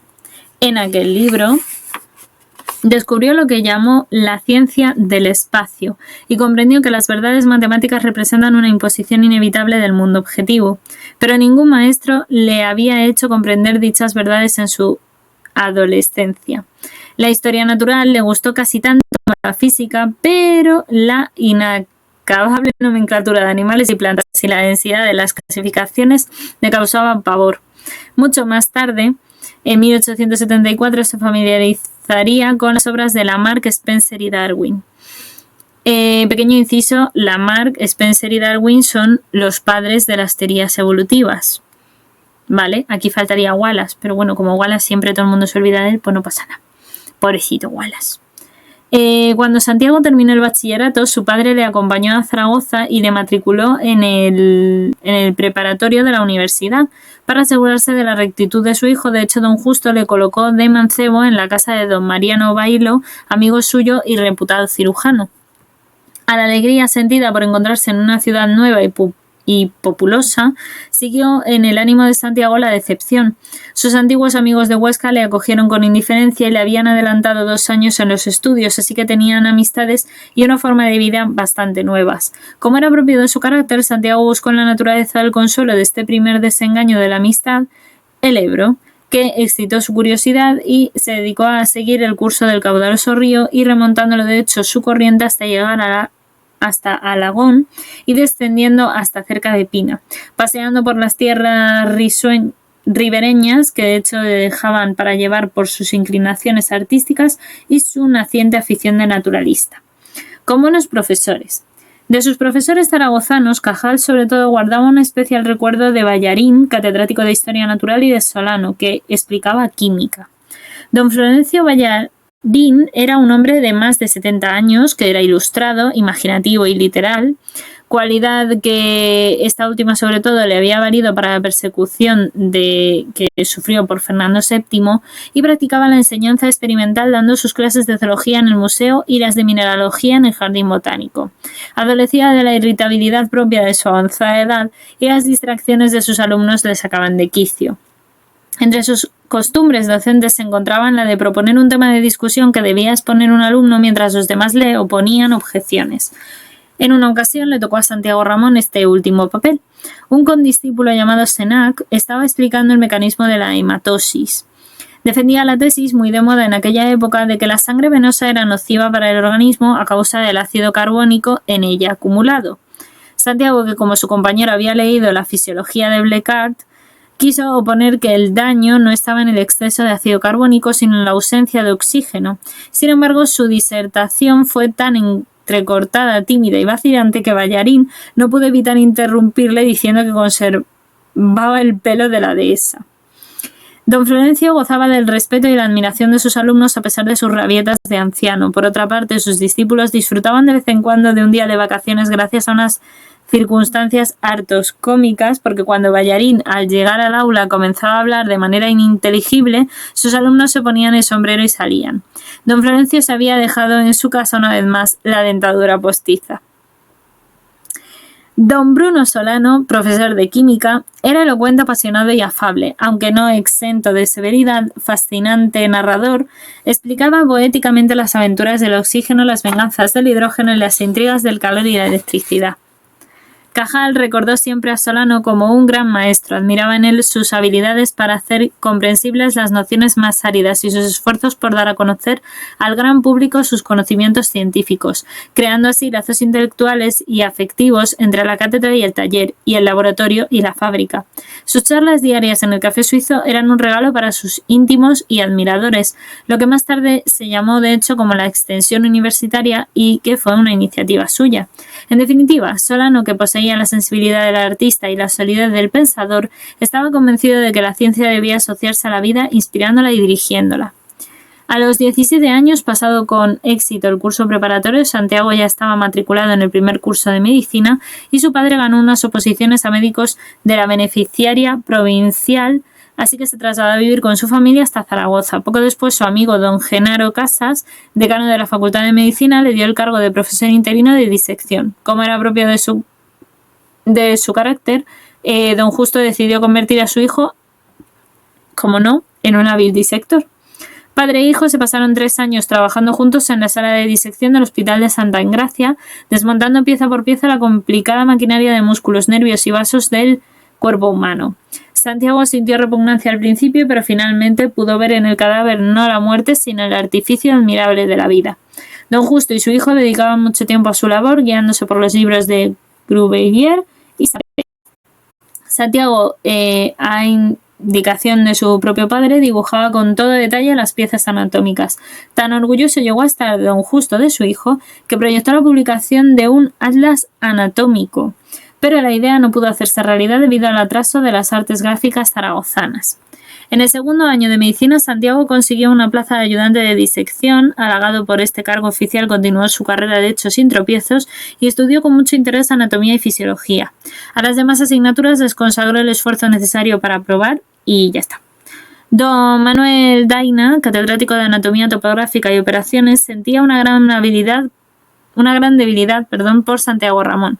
A este afecto correspondía el discípulo con una admiración sincera y una dedicación exhaustiva a la asignatura que explicaba don Manuel. Como ayudante y disector, Santiago estaba encargado oficialmente de las preparaciones anatómicas, cometido al que se encargaba de hecho con un gran esmero. Don Manuel le instó a que se presentara a premio al final del curso, y Santiago se preparó concienzudamente para no defraudar a las esperanzas que su maestro tenía puestas en él, estudiando especialmente aquellas materias más difíciles en las que el alumno pueda demostrar con más brillantez sus conocimientos. Él fue el único que concursó al premio y tuvo que desarrollar precisamente una de esas materias arduas y complicadas, que es el anillo inguinal. Su composición fue tan espléndida y minuciosa que llegó incluso a precisar las dimensiones en milímetros.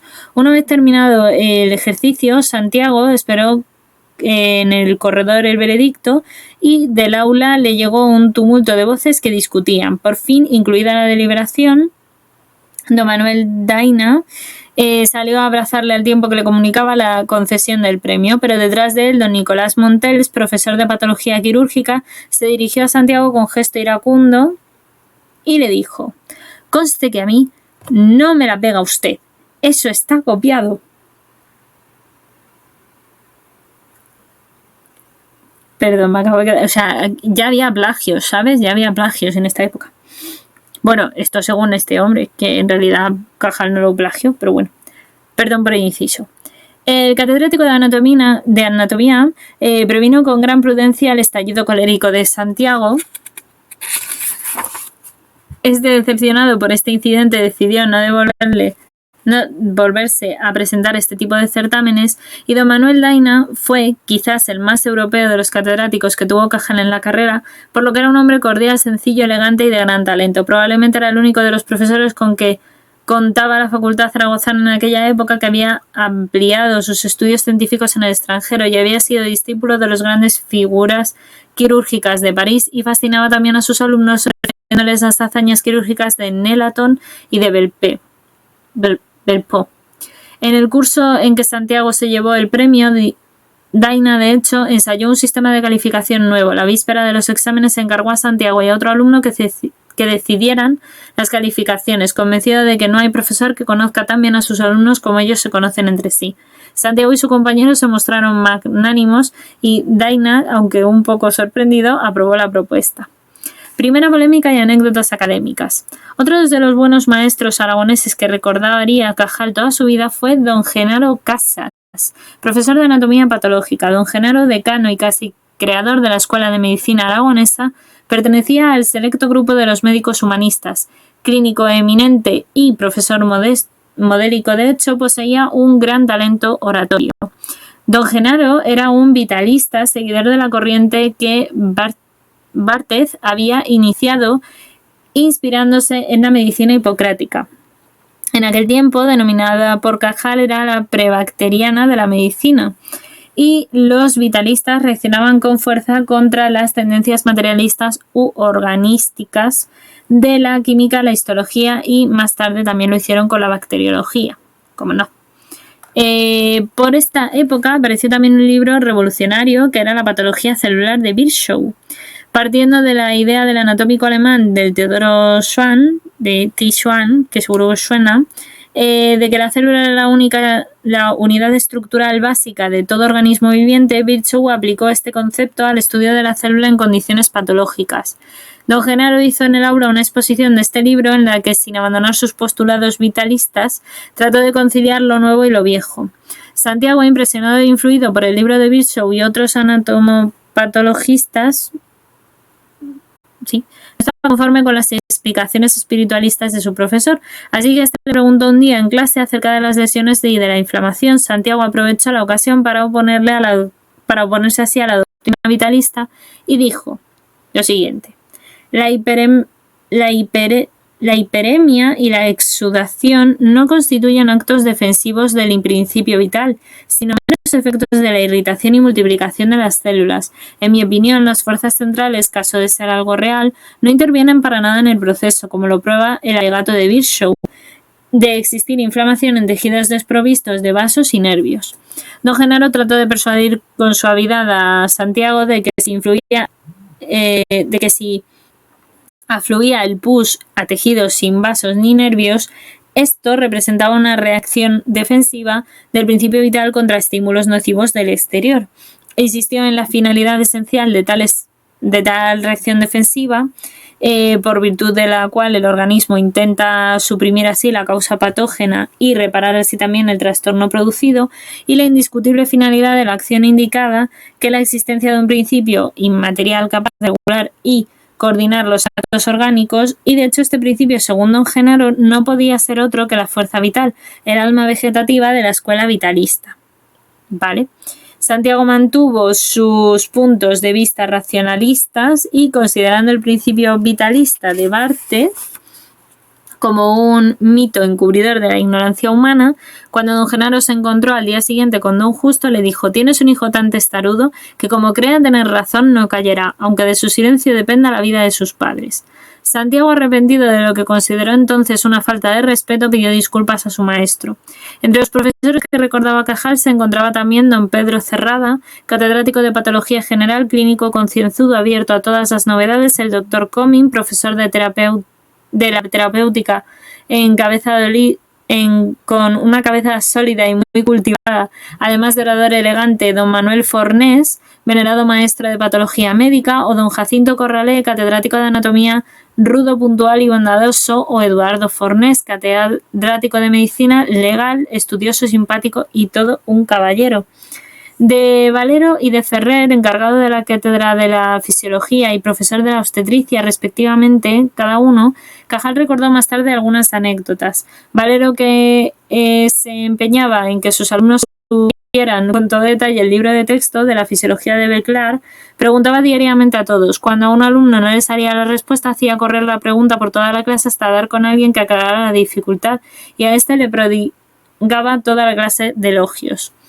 Ferrer reprendió un día a Santiago por sus continuas faltas a clase, y el estudiante alegó de hecho como excusa que sus trabajos en la sala de disección, añadiendo que estudiaban todos los días y estaban preparados.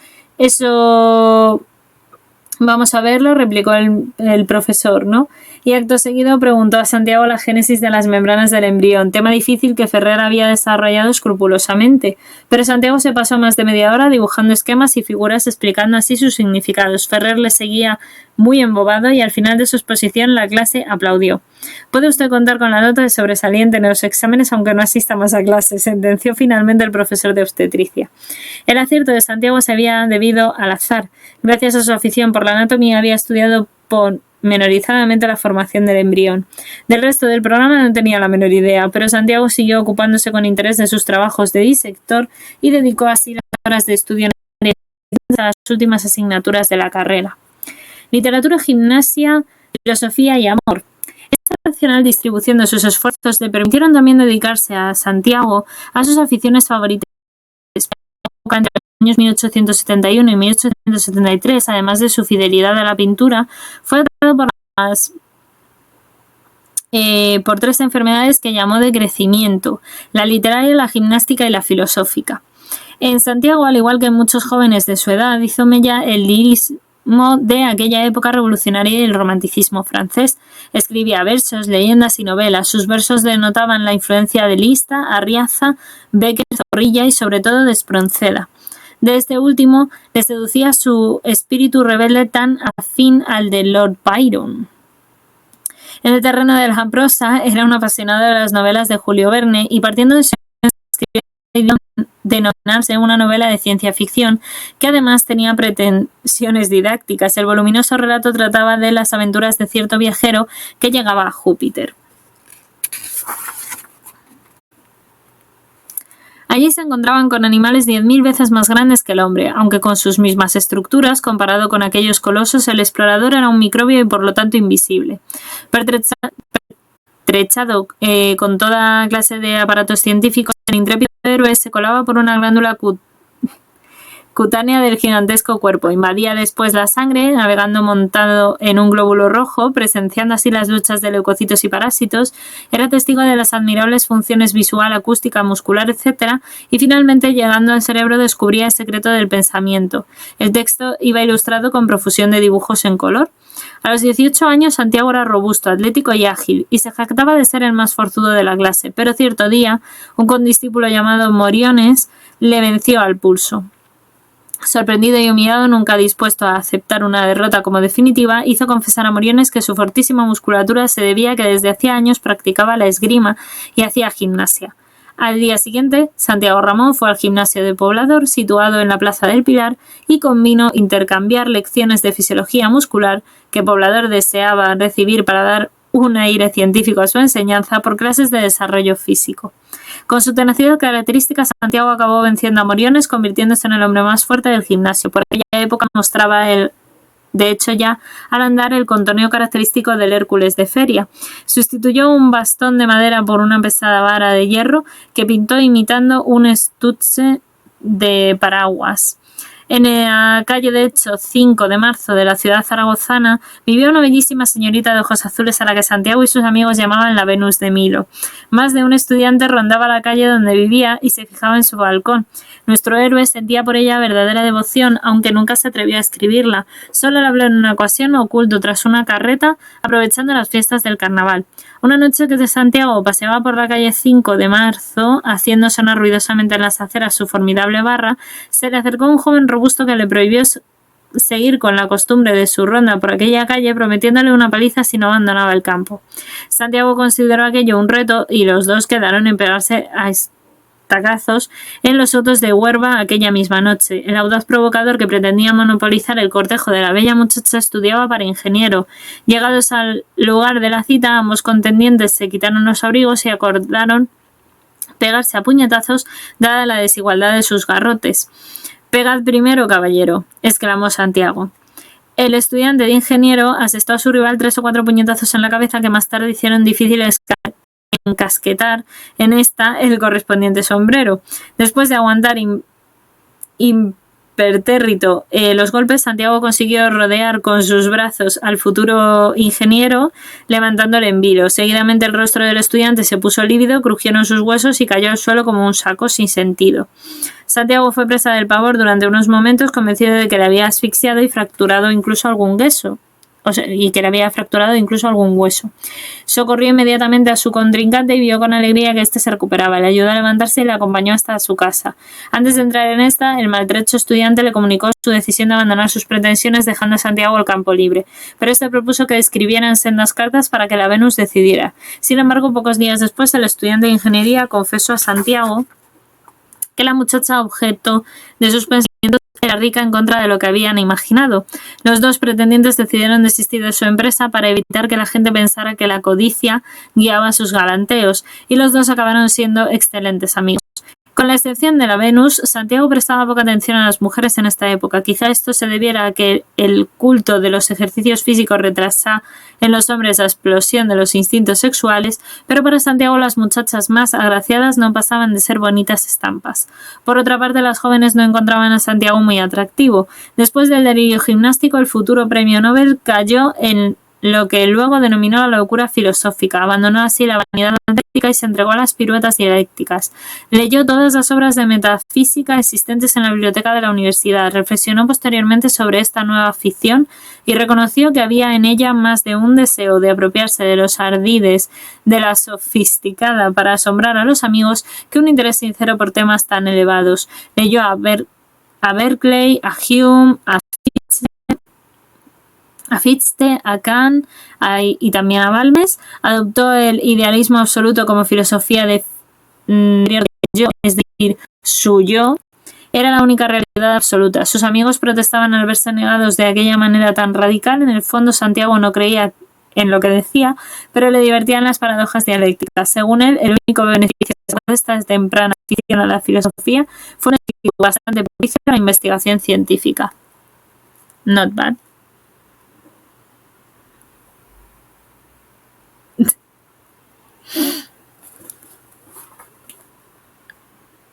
Ya está, hasta aquí era el capítulo 6.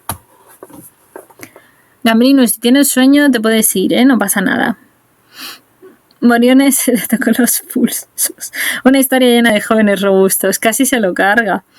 Interesante firma de hacer amigos. Moraleja, si eres feo nadie te quiere. No, hombre, por favor. Tampoco es eso. A mí Cajal no me parece un hombre tan feo, Yo viéndolo en fotos y así y tal, no me parece un hombre tan feo. Ahora ya en honor a su cosa, oye, no me parece un hombre feo. Lo digo completamente en serio. Pobrecillo. Lo que pasa es sí que es verdad que bueno, pues yo que sé, a lo mejor tampoco, yo que sé, un hombre que va ahí poniéndose cachas y luego se dedica a pegar a todo Dios, que tiene un afán de pegar a la gente, que eso es lo normal, que eso no puede ser sano. Pues no sé si era sano o no.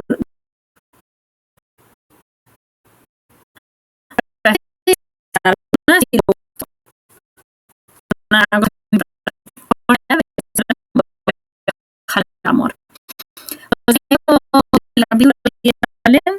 Y cierro con esto posteriormente el directo. Así que si queréis irme buscando a alguien para hacerle la raid, a todos los que estéis por aquí en el directo, pues perfecto. No, la violencia no es una solución para ligar, no. Bueno, por lo menos para mí. O sea, a mí, si veo a los tíos pegando, eso no me va a gustar. A mí personalmente. A lo mejor a alguien le gusta, porque como me gustan los colores, bueno. Ya, pero porque la serie se mitifica, yo creo que se mitifica un poco el que el hombre que pega y el hombre que es como yo, macho alfa, como que ese es el que luego se lleva a las chicas. No siempre.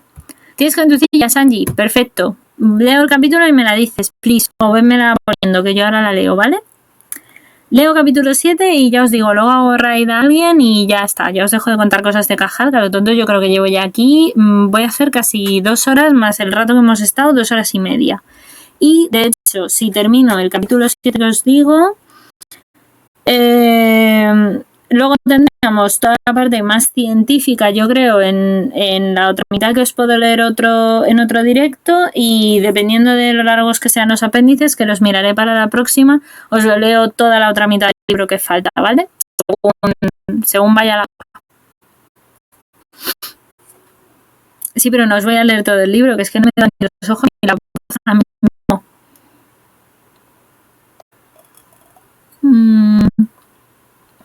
Está buen, Pepe Chef, ok. Vale, pues luego los busco para darles raid. Capítulo 7. Vamos para allá. La experiencia cubana. Después de la Revolución de 1968, España entró en un periodo agitado de su historia. El caos era la amenaza continua, la caída de Isabel II y fue votada entonces la nueva Constitución, que perpetuaba la monarquía pero excluía a los Borbones de ella y se imponía a buscar un rey. Fue Amadeo de Saboya quien aceptó tan comprometida corona, pero tanto el gobierno como el pueblo estaban muy divididos y el joven monarca no pudo contar con el apoyo suficiente para afianzarse en el trono. Finalmente, en febrero de 1873, el hijo de Víctor Manuel II abdicó. España pasó a ser una república y los cambios en la presidencia de la misma fueron rápidos. Castelar se hizo por fin con el poder y restableció con severidad la disciplina militar, seriamente dañada por los últimos sucesos que habían acontecido antes. En junio de 1873, a los 21 años, Santiago se licenció por fin en medicina y su padre tenía previsto en el programa del flamante médico unas oposiciones a cátedras de anatomía descriptiva y general, pero el servicio militar obligatorio establecido por Castelar convirtió a Santiago Ramón en soldado. Sin embargo, su vida de recluta no iba a durar mucho. Médico militar. Se anunciaron unas oposiciones a médicos segundos de sanidad militar y nuestro héroe se presentó a ellas. Se trasladó a Madrid y estudió con ahínco durante 2 meses. Santiago Ramón durmió tan poco en este tiempo que el día del examen llegó al hospital militar 1 hora después de comenzar el primer ejercicio. Con ruegos y empujones logró entrar en el salón donde estaban los demás opositores y ganó un trozo de mesa. Con la velocidad del rayo arrebató unas cuadrillas a su vecino y logró llenar 3 hojas escribiendo sobre etiología del cólera morbo. Santiago ganó plaza de médico segundo de sanidad militar y se presentó en Zaragoza vestido con el flamante uniforme de teniente. Poco tiempo después recibió la orden de incorporarse al regimiento de Burgos y de operaciones en la provincia de Lérida. Parecía que iba a comenzar en España una era de orden relativo, pero antes era necesario acabar con la insurrección cubana y reducir al carlismo. Muchas poblaciones liberales apoyaban la acción de las columnas volantes, organizando milicias locales y castigando a los carlistas. La brigada de Santiago Ramón tenía por misión evitar el saqueo de las ricas villas del llano de Urgel, y de ahí las continuas marchas y contramarchas desde el cuartel general establecido en Lérida. En 8 meses nos sorprendió una sola vez el enemigo. Cuando la vanguardia de las fuerzas militares llegaba a un pueblo ocupado por los facciosos, estos ya se habían ido, y Santiago, ávido de combates de verdad, deploraba la placidez de aquella guerra. En una ocasión creyó que iba a satisfacer por fin su deseo de emociones fuertes, pero el regimiento pasaba la noche en Tárrega. Antes del alba sonó de hecho la diana y todo el mundo se puso en pie. Al parecer el coronel había recibido del capitán general de Cataluña la orden de ponerse en marcha hacia el Bruch, donde el regimiento debía dar escolta a un convoy salido de Barcelona con dirección a Berja.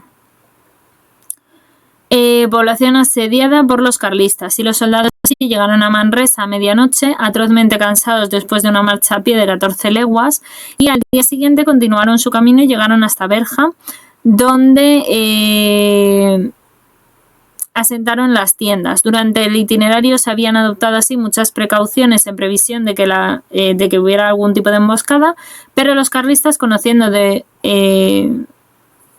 quizás la entidad de las fuerzas que escoltaban al convoy, no hicieron nada. Así que la única emoción bélica que Santiago pudo experimentar fue la de la noche que acamparon en las montañas y un fuerte catarro. Mientras nuestro héroe deambulaba con su regimiento por las tierras catalanas persiguiendo a un enemigo invisible, se produjo un cambio en su vida que sería decisivo. En abril de 1874 recibió la orden de trasladarse al ejército expedicionario de Cuba, en la colonia antillana de la guerra, donde se había recrudecido y era necesario cubrir de hecho las bajas producidas en sanidad militar. Este traslado conllevaba al proceso de ascenso a capitán, que era el primer ayudante médico. Después de despedirse de sus amigos catalanes y del regimiento de Burgos, Santiago aprovechó la ocasión para hacer una escapada a Barcelona para conocer el mar, y luego ya regresó a Zaragoza. Su padre trató de convencerle de que pidiera la licencia absoluta y le hizo una tétrica descripción de la insalubridad de Cuba, del peligro de morir anónimamente en una campaña descabellada, pero todos sus argumentos fueron inútiles porque Santiago, siempre diplomático con su padre, hizo ver a este lo vergonzoso de una conducta que implicaba la deserción de su deber de patriota. Pero no era solo el deber lo que empujaba de hecho a Santiago hasta el ultramar, sino que aún no había satisfecho su sed de aventuras y su mente conservaba muy vivas todavía las luminosas visiones de las novelas románticas leídas. Este deseo imperioso de adentrarse en mundos nuevos y exóticos no hizo presa únicamente en Santiago. Por esa época su hermano Pedro, 2 años más joven que él, se lanzó a una aventura increíble en un muchacho que siempre había pasado por formal, sumiso e implacable. Fue a parar hasta Uruguay, donde vivió las peripecias más sorprendentes y peligrosas. Fue soldado en La Pampa, herido en diversos combates y terminó de secretario de un jefe indio. 8 años más tarde regresaría a su casa para reanudar sus estudios de médico. Don Justo, convencido así de la firme resolución de su hijo, procuró a este cartas de recomendación para que fuera capitán general y otros personajes importantes en la isla de Cuba. Confiaba en que por lo menos destinaran a Santiago a un puesto relativamente salubre, y el capitán Cajal, provisto así de las mencionadas cartas y con la paga embarcada en su bolsillo y demás, se trasladó a Cádiz, de cuyo puerto debía zarpar el vapor de España con rumbo a Puerto Rico y Cuba. La travesía hasta la primera de estas capitales fue plácida y con un mar en calma. A bordo de España, de hecho, no faltaban entretenimientos, incluidos el juego y las murmuraciones. Santiago dedicaba el día a la contemplación del mar y observaba abstraído el vuelo de las gaviotas, de hecho la persecución de los tiburones o el salto de los peces voladores, así como las delicadas medusas, le llamaban la atención. Por la noche su mirada se fijaba en un limpio cielo donde las constelaciones se renovaban conforme el barco se acercaba al ecuador. Las aguas irradiaban misteriosos fulgones y el océano, cuna de la vida, le abrazaba amorosamente. Se sentía feliz flotando entre aquellos dos abismos. Desde lejos, la capital cubana se le ofreció al capitán Cajal como un espectáculo maravilloso e inolvidable. De manera que La Habana, con su habla, sus casas, patios y jardines, le recordó a Andalucía. Su curiosidad se sintió atraída por aquel aluvión tropical, la mezcla de las razas que se observaban en las calles, los suntuosos parques, los sabrosos frutos, también los árboles frondosos del cielo, y también incluso tan pronto azul como gris se encontraba el cielo, le llamó mucho la atención, y dispuesto a descargar sus tremendos aguaceros como se encontraba, que hubiera aquel sol que caía como plomo derretido. Santiago temía la sensación de estar sumergido así en un encantamiento. Sin embargo, algunas cosas le decepcionaron. La famosa manigua le pareció insignificante. Aquello no era la selva virgen cantada por los poetas románticos. La fauna tampoco satisfació sus esperanzas. Le contrarió también la total extinción de la raza indígena. En su lugar encontró a los negros entregados a las tareas más duras. El criollo le pareció una pálida planta de estufa que vegetaba como un parásito a expensas del africano y del mulato, y tuvo así la intuición de que en el banco rápidamente, incapaz de resistir así el clima tropical. En contraposición, la mujer cubana, según él, conservaba mejor que el hombre la raza, habiendo afinado su delicada feminidad y adquirido una dulzura física y espiritual desconocida en Europa. Nuestro héroe dispuso de un mes para satisfacer su curiosidad turística y aclimatarse al ambiente, y un día fue convocado para la inspección de sanidad, donde todo el personal médico fue informado sobre las plazas vacantes. El capitán Cajal se abstuvo de presentar sus cartas de recomendación, y por el contrario sus compañeros se las regalaron para hacerse con las vacantes mejores, es decir, las de hospitales y las de los médicos de batallón. A Santiago le tocó en suerte regentar la Vista Hermosa, una de las enfermerías más peligrosas perdidas en medio de un territorio despoblado por la guerra. Un vapor le condujo de hecho a Nuevitas. Desde aquí fue en un tren de hecho blindado hasta la capital de Camagüey, y después de unos días de descanso se incorporó a su destino aprovechando la marcha de una columna volante que tenía que abastecer de hecho hasta la enfermería de Vista Hermosa. Camino de su nuevo destino, Santiago se enteró casualmente de los acontecimientos que se avecinaban en la península, y ves que un comandante aragonés le abrió los ojos sobre la inevitable caída de la república presidida por Castelar. El ejército prestaba un apoyo casi masivo al príncipe Alfonso. Cajal defendió de hecho de que los militares debían confiar en Castelar, pero su lucidez no le engañaba en el hecho de que los republicanos eran minoría en el ejército. Esta impresión la corroboraban sus recuerdos de los meses pasados en Cataluña.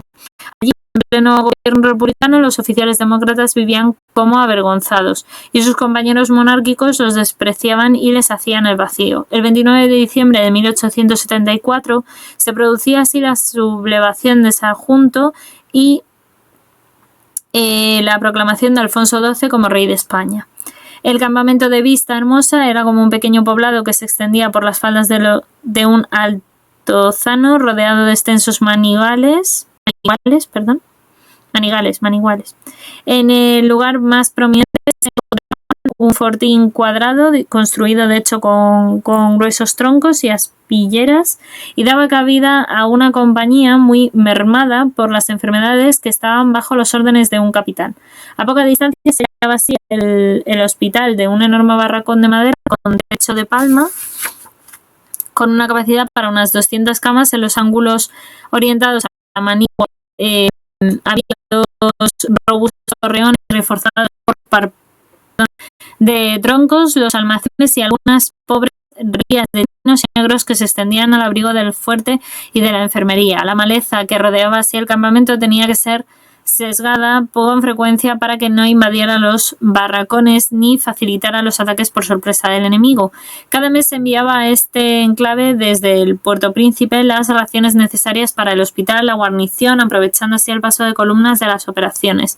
En el intervalo, el campamento quedaba totalmente incomunicado, siendo muy peligroso para sus habitantes aventurarse en el bosque más de 1 kilómetro. Casi todos los días había un tiroteo entre los centinelas y los rebeldes, y cuando Cajal se hizo cargo de la enfermería, que esta entonces, como os digo, albergaba a más de 200 disentéricos y palúdicos, nuestro héroe dormía junto a sus pacientes en un cuartito separado del resto de la barraca por un tabique de tablas.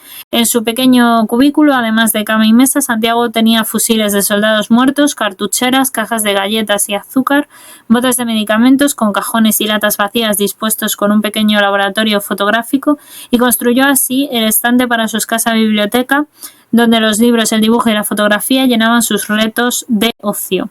Enfermedades físicas y morales. Aunque al principio lo pasó bastante bien, no tardó en caer en la cuenta del paludismo.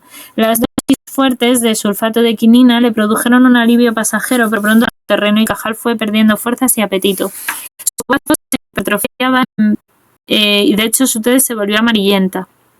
La anemia iba en aumento y andaba con dificultad. Sin poderlo evitar, terminó postrado, víctima del paludismo y la disentería. Un practicante tuvo que sustituirle en su labor, y el capitán médico de la guarnición, siempre voluntarioso, aprovechando los momentos en los que animaban los síntomas de sus enfermedades, para aprender inglés. Un día, Vista Hermosa se llenó de un tumulto de voces y descargas. Santiago saltó de la cama, se vistió rápidamente y fue informado de que una partida de rebeldes trataba de atacarles por sorpresa. Cajal empuñó un fusil y corrió a las armas, invitando a los enfermos menos graves a que defendieran la posición.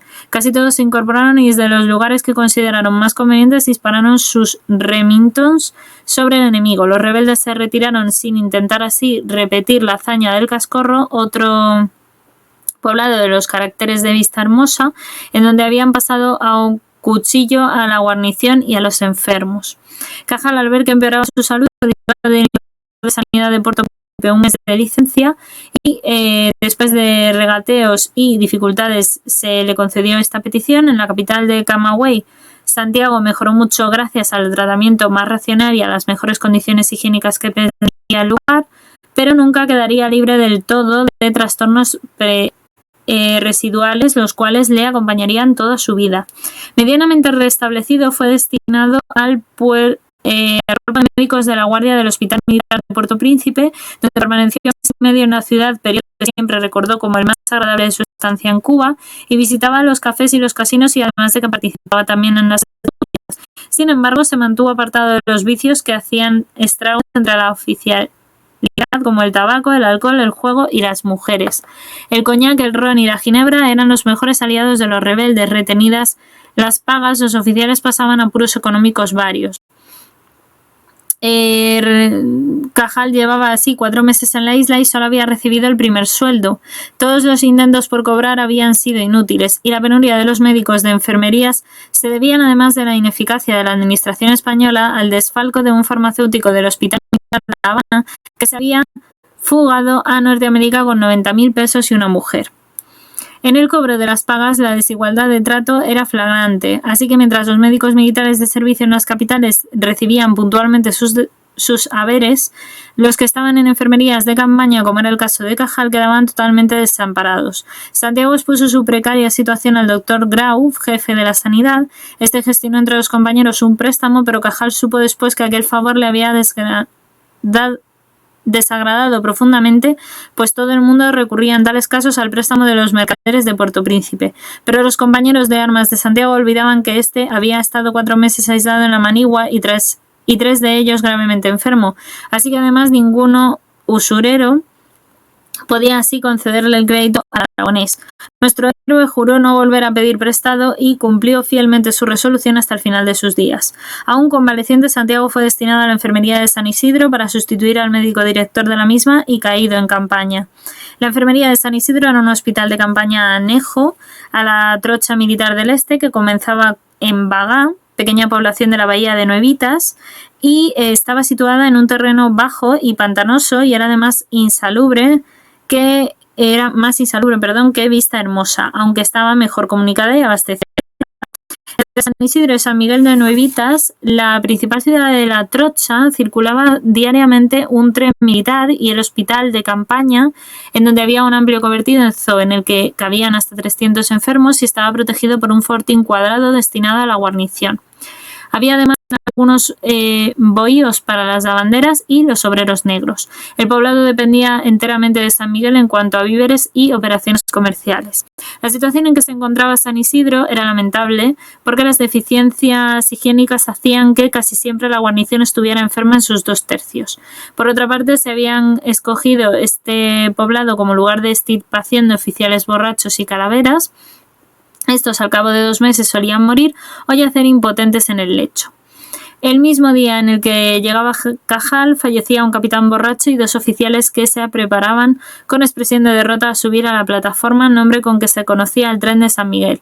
Para reemplazar a estos últimos llegaron a los pocos días un capitán medio loco y 3 oficiales acusados de escándalo. A Cajal le divertía escuchar los relatos de sus proezas amorosas, pero a las 2 semanas los don Juanes cayeron enfermos. 2 de ellos fueron llevados al tren en camilla. Para comprender cuál era el planteamiento táctico de las autoridades militares españolas en la guerra contra los insurrectos cubanos, así como sus desastrosas consecuencias, conviene explicar su elemento principal, que eran las trochas. Las trochas militares cubanas eran caminos bordeados por fuentes empalizadas, defendidas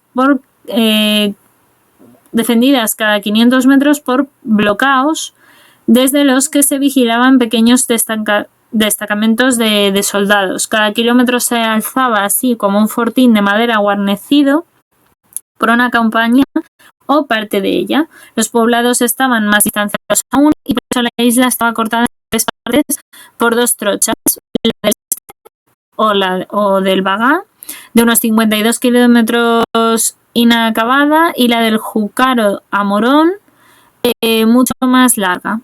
La rebelión alcanzaba todo su auge en la sección oriental y así la idea de los estrategas era impedir que la insurrección se extendiera. Trataban así también de proteger las regiones central y occidental, que eran fuentes de recursos valiosos, y de esta forma un ejército relativamente pequeño podía acabar con la revuelta. Pero las trochas fueron un gravísimo error militar e higiénico, porque los insurrectos las atravesaban con facilidad, inmovilizaban a una parte inconsiderable también del ejército, su mantenimiento era muy costoso y precisamente la metrópoli pasaba por aterradores apuros económicos, por lo que aumentaban increíblemente el número de bajas por enfermedad, y pues muchos fortines se hallaban en marismas y pantanos. Cuanto más tarde se abandonó esta estrategia, se calcularon de hecho en 20.000 bajas causadas por las trochas. Cajal escribiría más tarde con justa cólera: asombra e indigna reconocer la ofuscación y terquedad de nuestros generales y gobernantes y la increíble insensibilidad con que en todas las épocas se han derrochado la sangre del pueblo.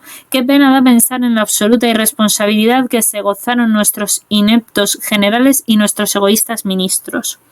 El rechazo obstinado de las lecciones de la historia por parte de los estadistas españoles y el cerril egoísmo de nuestras oligarquías propiciaron así el desastre colonial.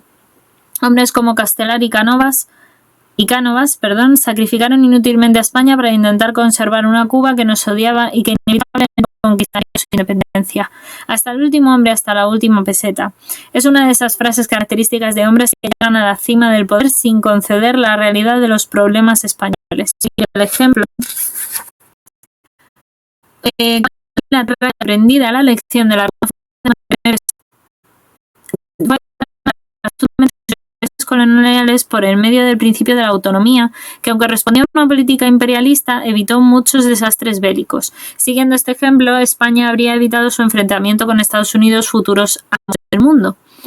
Firme actitud ante la inmoralidad es la que Cajal tenía porque trabajaba incansablemente en San Isidro. Se ocupaba de más de 300 enfermos aquejados de viruela, úlceras crónicas, disentería y paludismo. En San Isidro, buena parte de los empleados estafaban de hecho al Estado, desde el jefe de la guarnición hasta los practicantes y cocineros. Los enfermeros recibían con buenas raciones de gallina trozos de este ave con el que se había hecho un caldo y quedando así sin sustancia, y los practicantes cargaban en la libreta de prescripciones y régimen firmadas diariamente por Cajal un número suplementario de raciones. De esta forma, oficiales y practicantes comían pollo siempre que querían, pero la corrupción en suma era total. Enterado de estos hechos, Cajal se enfrentó con el cocinero y los practicantes. Estos no dieron importancia a una práctica que consideraban normal desde hacía tiempo y alegaron que el antecesor del actual capitán médico había vivido en paz y ahorrado casi todo su sueldo. Por último, le aconsejaron que aceptara las costumbres establecidas. Cajal, atacado nuevamente por el paludismo y sin un céntimo, se enfrentó con el comandante al que censuró por su conducta y le dijo que estaba dispuesto a acabar con los abusos como responsable del hospital. El comandante, irritado, calificó como chinchorrerías las quejas del capitán médico, pero este se puso inmediatamente a controlar las libretas de pedidos y los jefes y oficiales, al verse privados de sus privilegios abusivos, comenzaron una guerra de insidias contra Cajal, condenándole al aislamiento y tratando de agotar sus fuerzas ya mermadas por la enfermedad. En las noches de alarma frecuentes en San Isidro, el comandante pretendía encerrar sus caballos en el hospital junto a los enfermos. Justificaba este desmesurado capricho diciendo que los animales no cabían en el fortín de su resistencia, considerando la enfermería el lugar más idóneo para aquellos. Cajal se había opuesto siempre a una acción perjudicial para los enfermos, logrando que el jefe desistiera en su empeño, pero ahora el enfrentamiento que estaban teniendo era un punto culminante. Una noche, hallándose Cajal en la cama con fiebre, oyó que traían los caballos a la asada una vez más. Se vistió rápidamente y obligó a los palafreneros a que retiraran el ganado. El comandante, enterado del hecho, se dirigió furioso al capitán médico y le recordó que él era la autoridad suprema y debía acatar sus órdenes. «Dispense usted», dijo Cajal. «Dentro de este recinto no hay más autoridad que la mía. Pesa sobre mí la responsabilidad del tratamiento y cuidado de los enfermos y en conciencia no puedo consentir que por su capricho se convierta la sala en una cuadra inmunda». El comandante colérico se abalanzó sobre Cajal dispuesto a agredirle. A pesar de estar abrazado por la fiebre, nuestro héroe se prestó a su defensa y finalmente los oficiales los acabaron separando. El comandante instruyó contra el capitán médico un sumario por insubordinación y amenazas. Su intención era mandarle a presidio y para ello confiaba mucho en la influencia que un tío suyo tenía en la Capitanía General. Pero cuando las autoridades de Puerto Príncipe surgieron por las declaraciones de Cajal, los abusos cometidos por el comandante de San Isidro, etc., echaron tierra al asunto. Como muchos otros, el jefe militar del poblado fue relevado de su cargo por enfermedad. Cajal saneó lo más que pudo la administración del hospital y la salud del capitán médico de San Isidro empeoraba, no obstante, por momentos. Cuando sentía un cierto alivio, de hecho, nunca olvidaba la paciencia, fortaleza física y alegría casi salvaje de los africanos que trabajaban en el poblado. Lejos de sentir nostalgia por su lejana patria, los negros celebraban sus fiestas entregándose con gran regocijo a las danzas y cánticos. Las parejas medio desnudas bailaban sin cesar bajo un sol abrasador. Otros negros marcaban el ritmo con tambores labrados en troncos de árbol. Una voz chillona entonaba un estribillo muy simple que repetía durante 8 a 10 horas algunas parejas lejos de agotarse y que llegaban a un frenesí de piruetas, contorsiones y gestos eróticos. Como la recluta voluntaria para ultramar resultaba cada vez menos provechosa, los agentes reclutadores recurrían a los ardiles más abyectos. Recorrían tabernas y garitos de la península y previa embriaguez convertían a vagos, viciosos y extranjeros. Estos desventurados, un italiano que recorría España tocando el arpa y también cantando el himno del Garibaldi fue a parar a San Isidro. Estaba enfermo de hepatitis, hidropesia y paludismo crónico. Cajal lo encontró afable y se encariñó con él. El saboyano, cuando la fiebre dejaba, obsequiaba a los habitantes del pueblo con conciertos de arpa. Así la hidropesia comenzaba a hacer estragos, no obstante, en Cajal, y el capitán médico de San Isidro suplicó varias veces al doctor Grau una licencia temporal. Pero el jefe de sanidad le pedía que resistiera, pues carecía de personal para sustituirle. Ante tan desesperada situación, nuestro héroe decidió pedir la licenciatura absoluta por enfermo y renunciar a la carrera militar para regresar así hasta la península. Elevó una instancia al capitán general por medio de las autoridades sanitarias de Puerto Príncipe. Poco después se enteró por un amigo de que el doctor Grau se negaba a tramitar su solicitud y Cajal quedó abandonado a su suerte. Nuestro héroe debía la vida a una casualidad, y es que las trochas habían caído en descrédito, aunque nadie se atrevía a suprimirlas, así que el capitán general ordenó por fin una gira de inspección por las mencionadas líneas militares, y el brigadier que visitó la trocha del este quedó tan impresionado por la muchedumbre de enfermos que ordenó desmontar inmediatamente los fortines y retirar las guarniciones.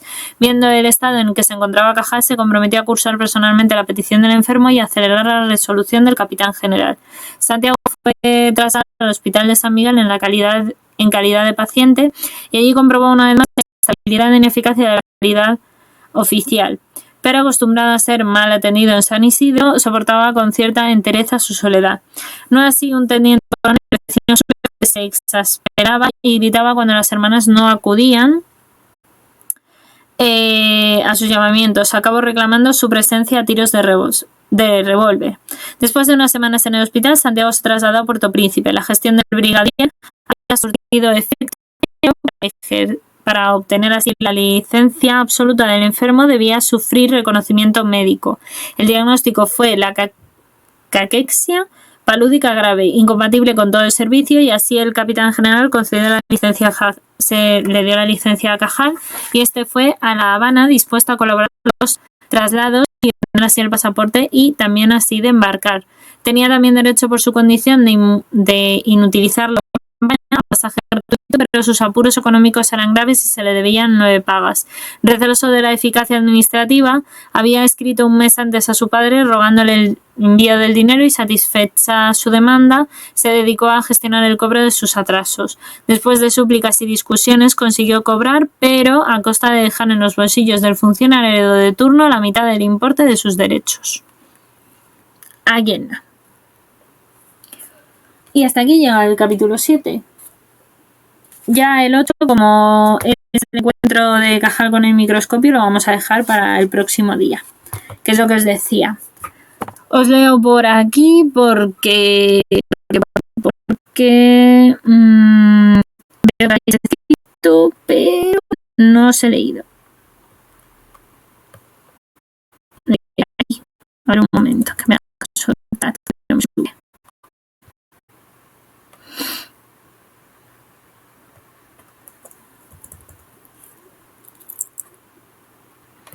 Oye, no me hace caso esto, no puedo leer el chat. ¿Por qué no puedo leer el chat? Se ha quedado esto pillado.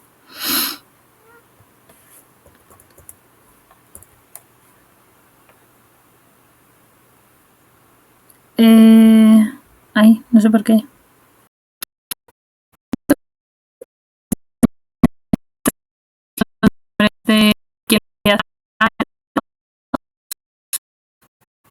Un momento, me haga caso. Pero ella dirá que ya llevamos 2 y media, casi 3. Ahora me hace caso el chat, creo.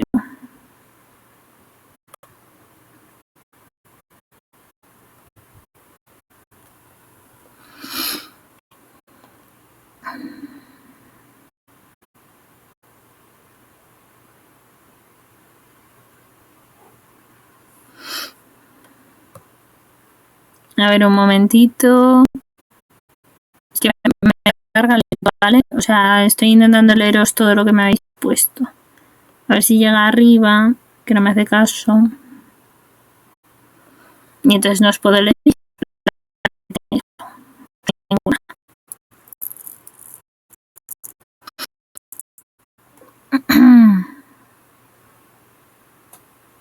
Aquí.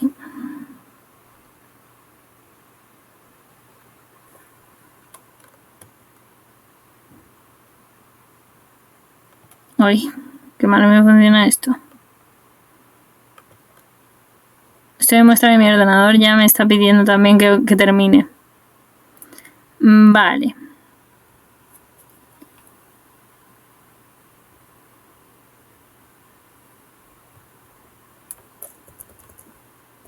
A ver. Bueno, ahora me he subido demasiado el chat. A ver si me hace casito. Vale, habíamos ido por aquí. Tal.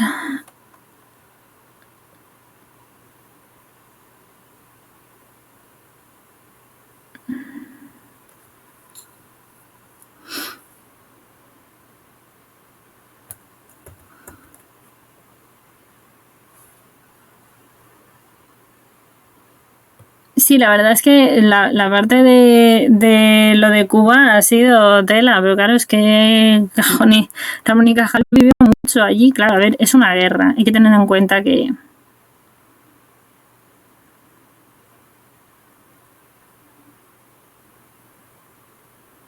Sí, podrían hacer una... Yo creo que sí, yo no sé si habrá alguna película de la vida de Cajal, pero vamos, que le pueden meter acción, le pueden meter amor, le pueden meter de todo, o sea...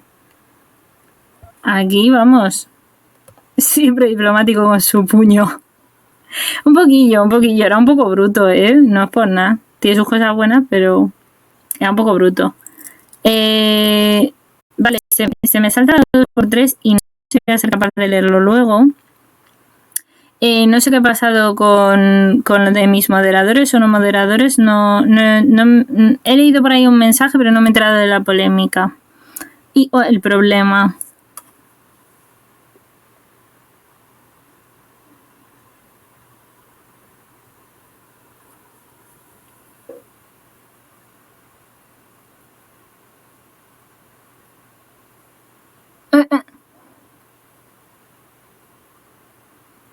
Gracias por no leernos hermosos cuentos para dormir. Bueno, a ver, os lo estoy leyendo a una hora razonable. O sea, ahora tenéis un rato para veros algo bonito y luego ya iros a dormir. ¿Qué más queréis? O sea, está perfecto pensado, ¿eh?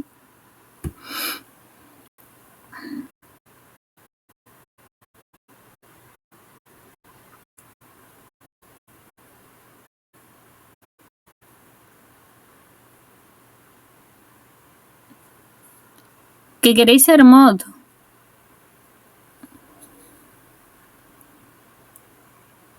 O sea, vale, o sea, la cosa es que queríais ser moderadores.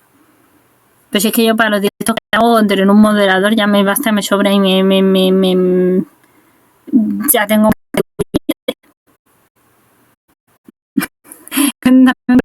Y verás qué contento. Ay, que me gusta ese grupo. Está corto, muy buen grupo.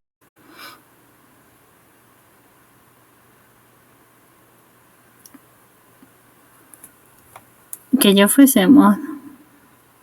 Que no.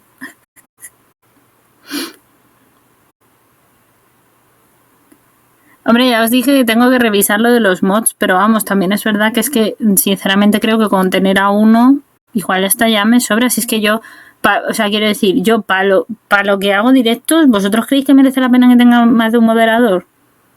Es que yo tengo hasta mi duda, eso lo digo de verdad.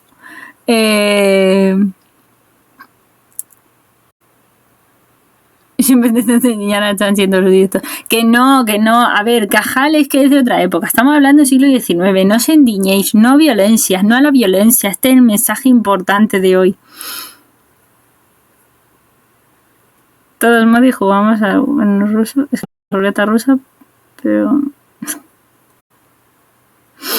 Claro, eso iba a decir. A ver, es que estoy esperando... A ver, esto tiene su plan en la cabeza. Cuando yo sea muy rica, muy famosa, que no va a llegar nunca, pero bueno, si algún día lo soy, entonces ya os podré pagar de verdad por ser moderadores. ¿Eh? ¿Entendéis? Bueno, yo grande de tamaño tampoco. No me acompaña a mí la grandeza por ningún sitio. Para ser más grande debo comer muchas espinacas. Ostras, a lo Popeye, molaría, pero no, creo que eso no funciona en este caso.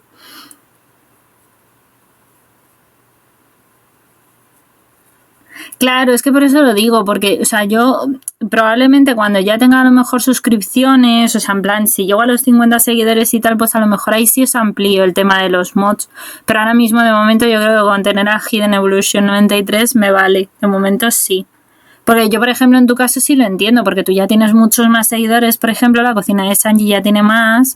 Y claro, o por ejemplo, Hidden Evolution también tiene Marios, pero claro, porque vosotros tenéis mucha más gente y hacéis mucho más directos y muchas más historias, entonces está guay tener a más.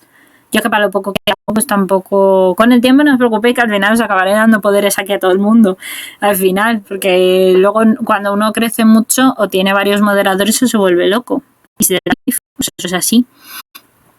Y ya está. Pues eso, de momento dejamos aquí la lectura de Cajal por hoy, ¿vale? Decidme,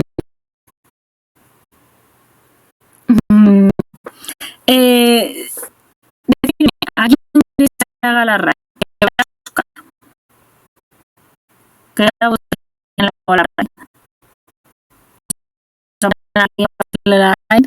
Pues el ordenador me va lento para que me lo vayáis diciendo, para que yo lo vaya poniendo para que un reflejo.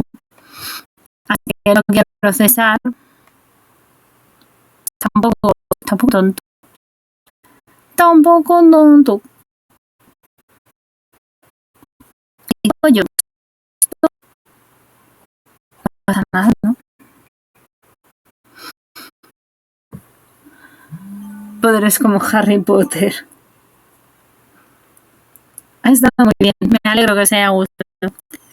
Yo no tengo a nadie. Fíjate en Neki, ahora tiene casi 700 y el que actúa principalmente de mod soy yo. Shadow ya no es mod, Narcy le parece cada 1000 años, yo tengo un canal de trivial y otro de anime.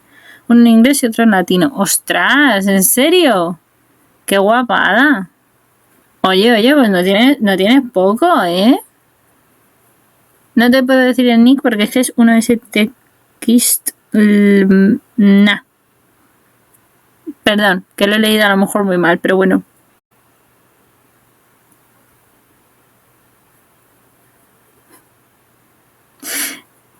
No, claro, es que...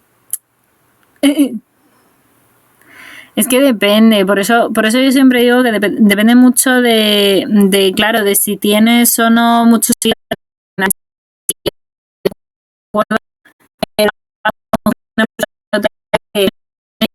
youtubers muy grandes como por ejemplo el Vegeta, el Play, todos estos, o el Rubius,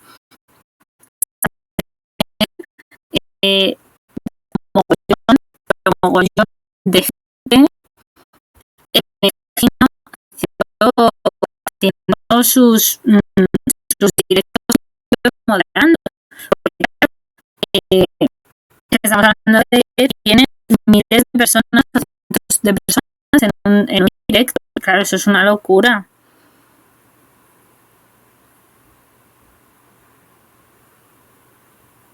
De ciencia no tengo a nadie. Vale, no pasa nada, Hidden Evolution.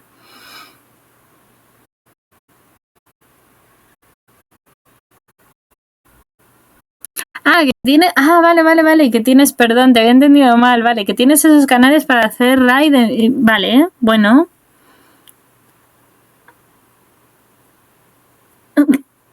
Besis de canela deshidratada. Nada, gracias a ti por estar en el directivirio desde el principio.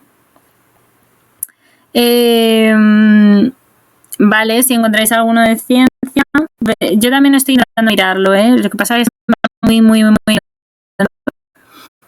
El pobre ya me está pidiendo sesión, pero tiene que aguantar 5 minutitos para que hagamos una raid y os vayáis a ver algo bonito. De haber aprendido aquí de Cajal. A ver, momento.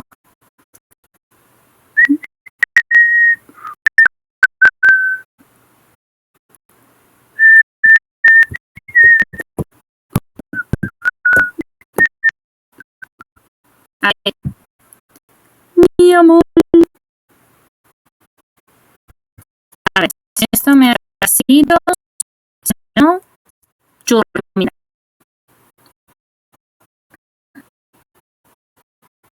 leo.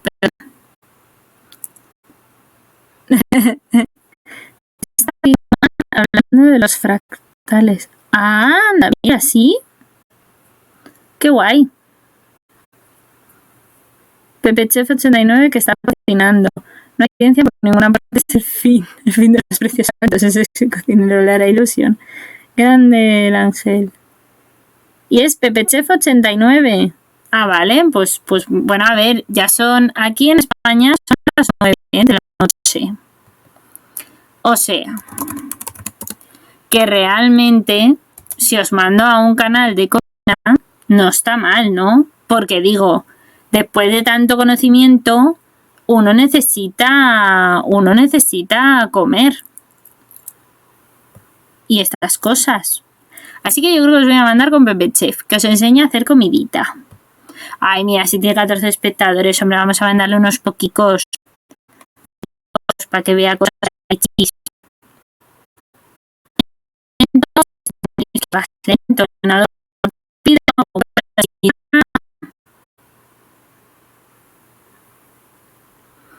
¡Ay, qué guay!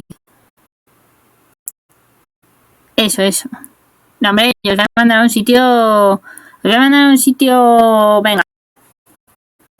A un sitio de cocina porque yo creo que ya de ciencia hemos hablado mucho y venga, pues... de todas formas, porque lo ha dicho un poco, creo, antes Sanchi que Hidden.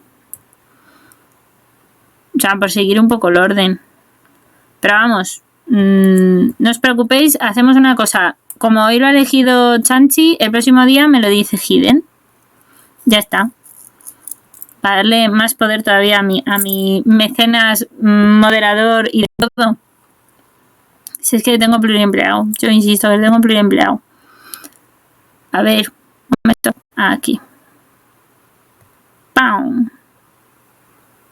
Así me gusta. Wonderful. Vamos a ver si le puedo yo aquí hacer la raid, hijos, que es que esto va muy lentito. Pero bueno, espero que os haya gustado mucho el tema de el libro de Santiago y Cajal, ¿vale? Que hayáis aprendido mucho de él. El próximo día intentaré, lo que os digo, leeros lo que falta, ¿vale? Más o menos del libro. Nos hemos quedado, pues, para empezar justo el capítulo 8, así que serían unos 8 o 9 capítulos, más luego los anexos. Así que, not bad.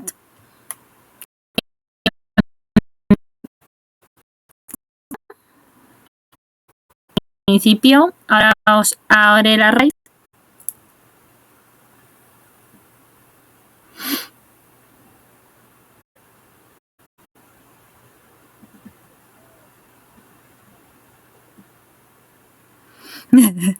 No. A ver, Cajal era un tío maravilloso, pero creo que con violencia. No. Es que daba, le daban triple, o sea, igual no es la mejor, igual hay que coger la enseñanza de otra forma, ¿eh? No me seáis traviesos, como diría Auron. Pues eso. Espero eso, que os haya gustado Cajal. Os avisaré por redes sociales y demás del Cajal Style.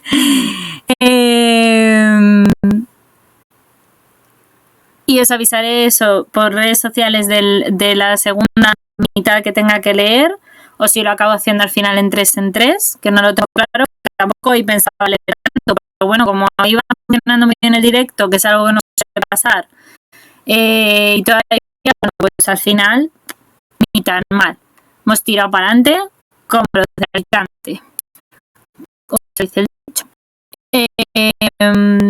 Así que nada, pues eso, muchísimas gracias por estar por aquí por el directo, por dejaros algunos el follow por ahí, muchísimas gracias.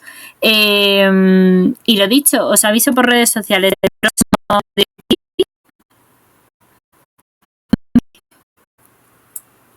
¡A la fuerza! ¿Os imagináis? Impongo mis ideas a la fuerza. No, hombre, no. mucho mejor hacerlo con diálogo y con cosas más bonitas.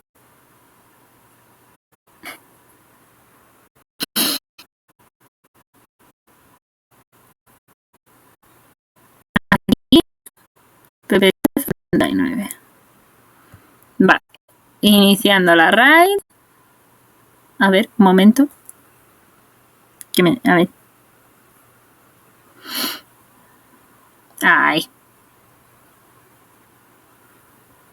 Vale, que está a punto de iniciarse. Bueno, pues eso, que muchísimas gracias a todos. Nos vemos en el próximo directo. No os preocupéis, que lo voy a subir a YouTube, ¿vale?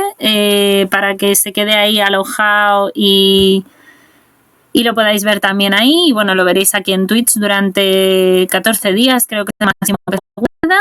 Pero bueno, para que lo tengáis también en otro sitio, estará en YouTube.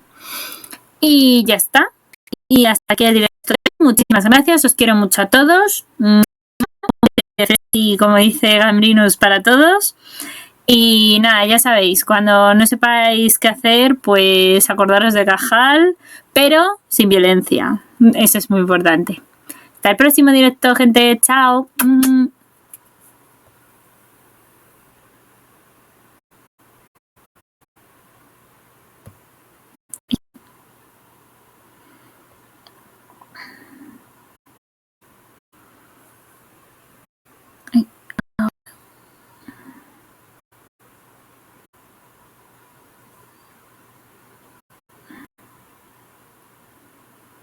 Ah.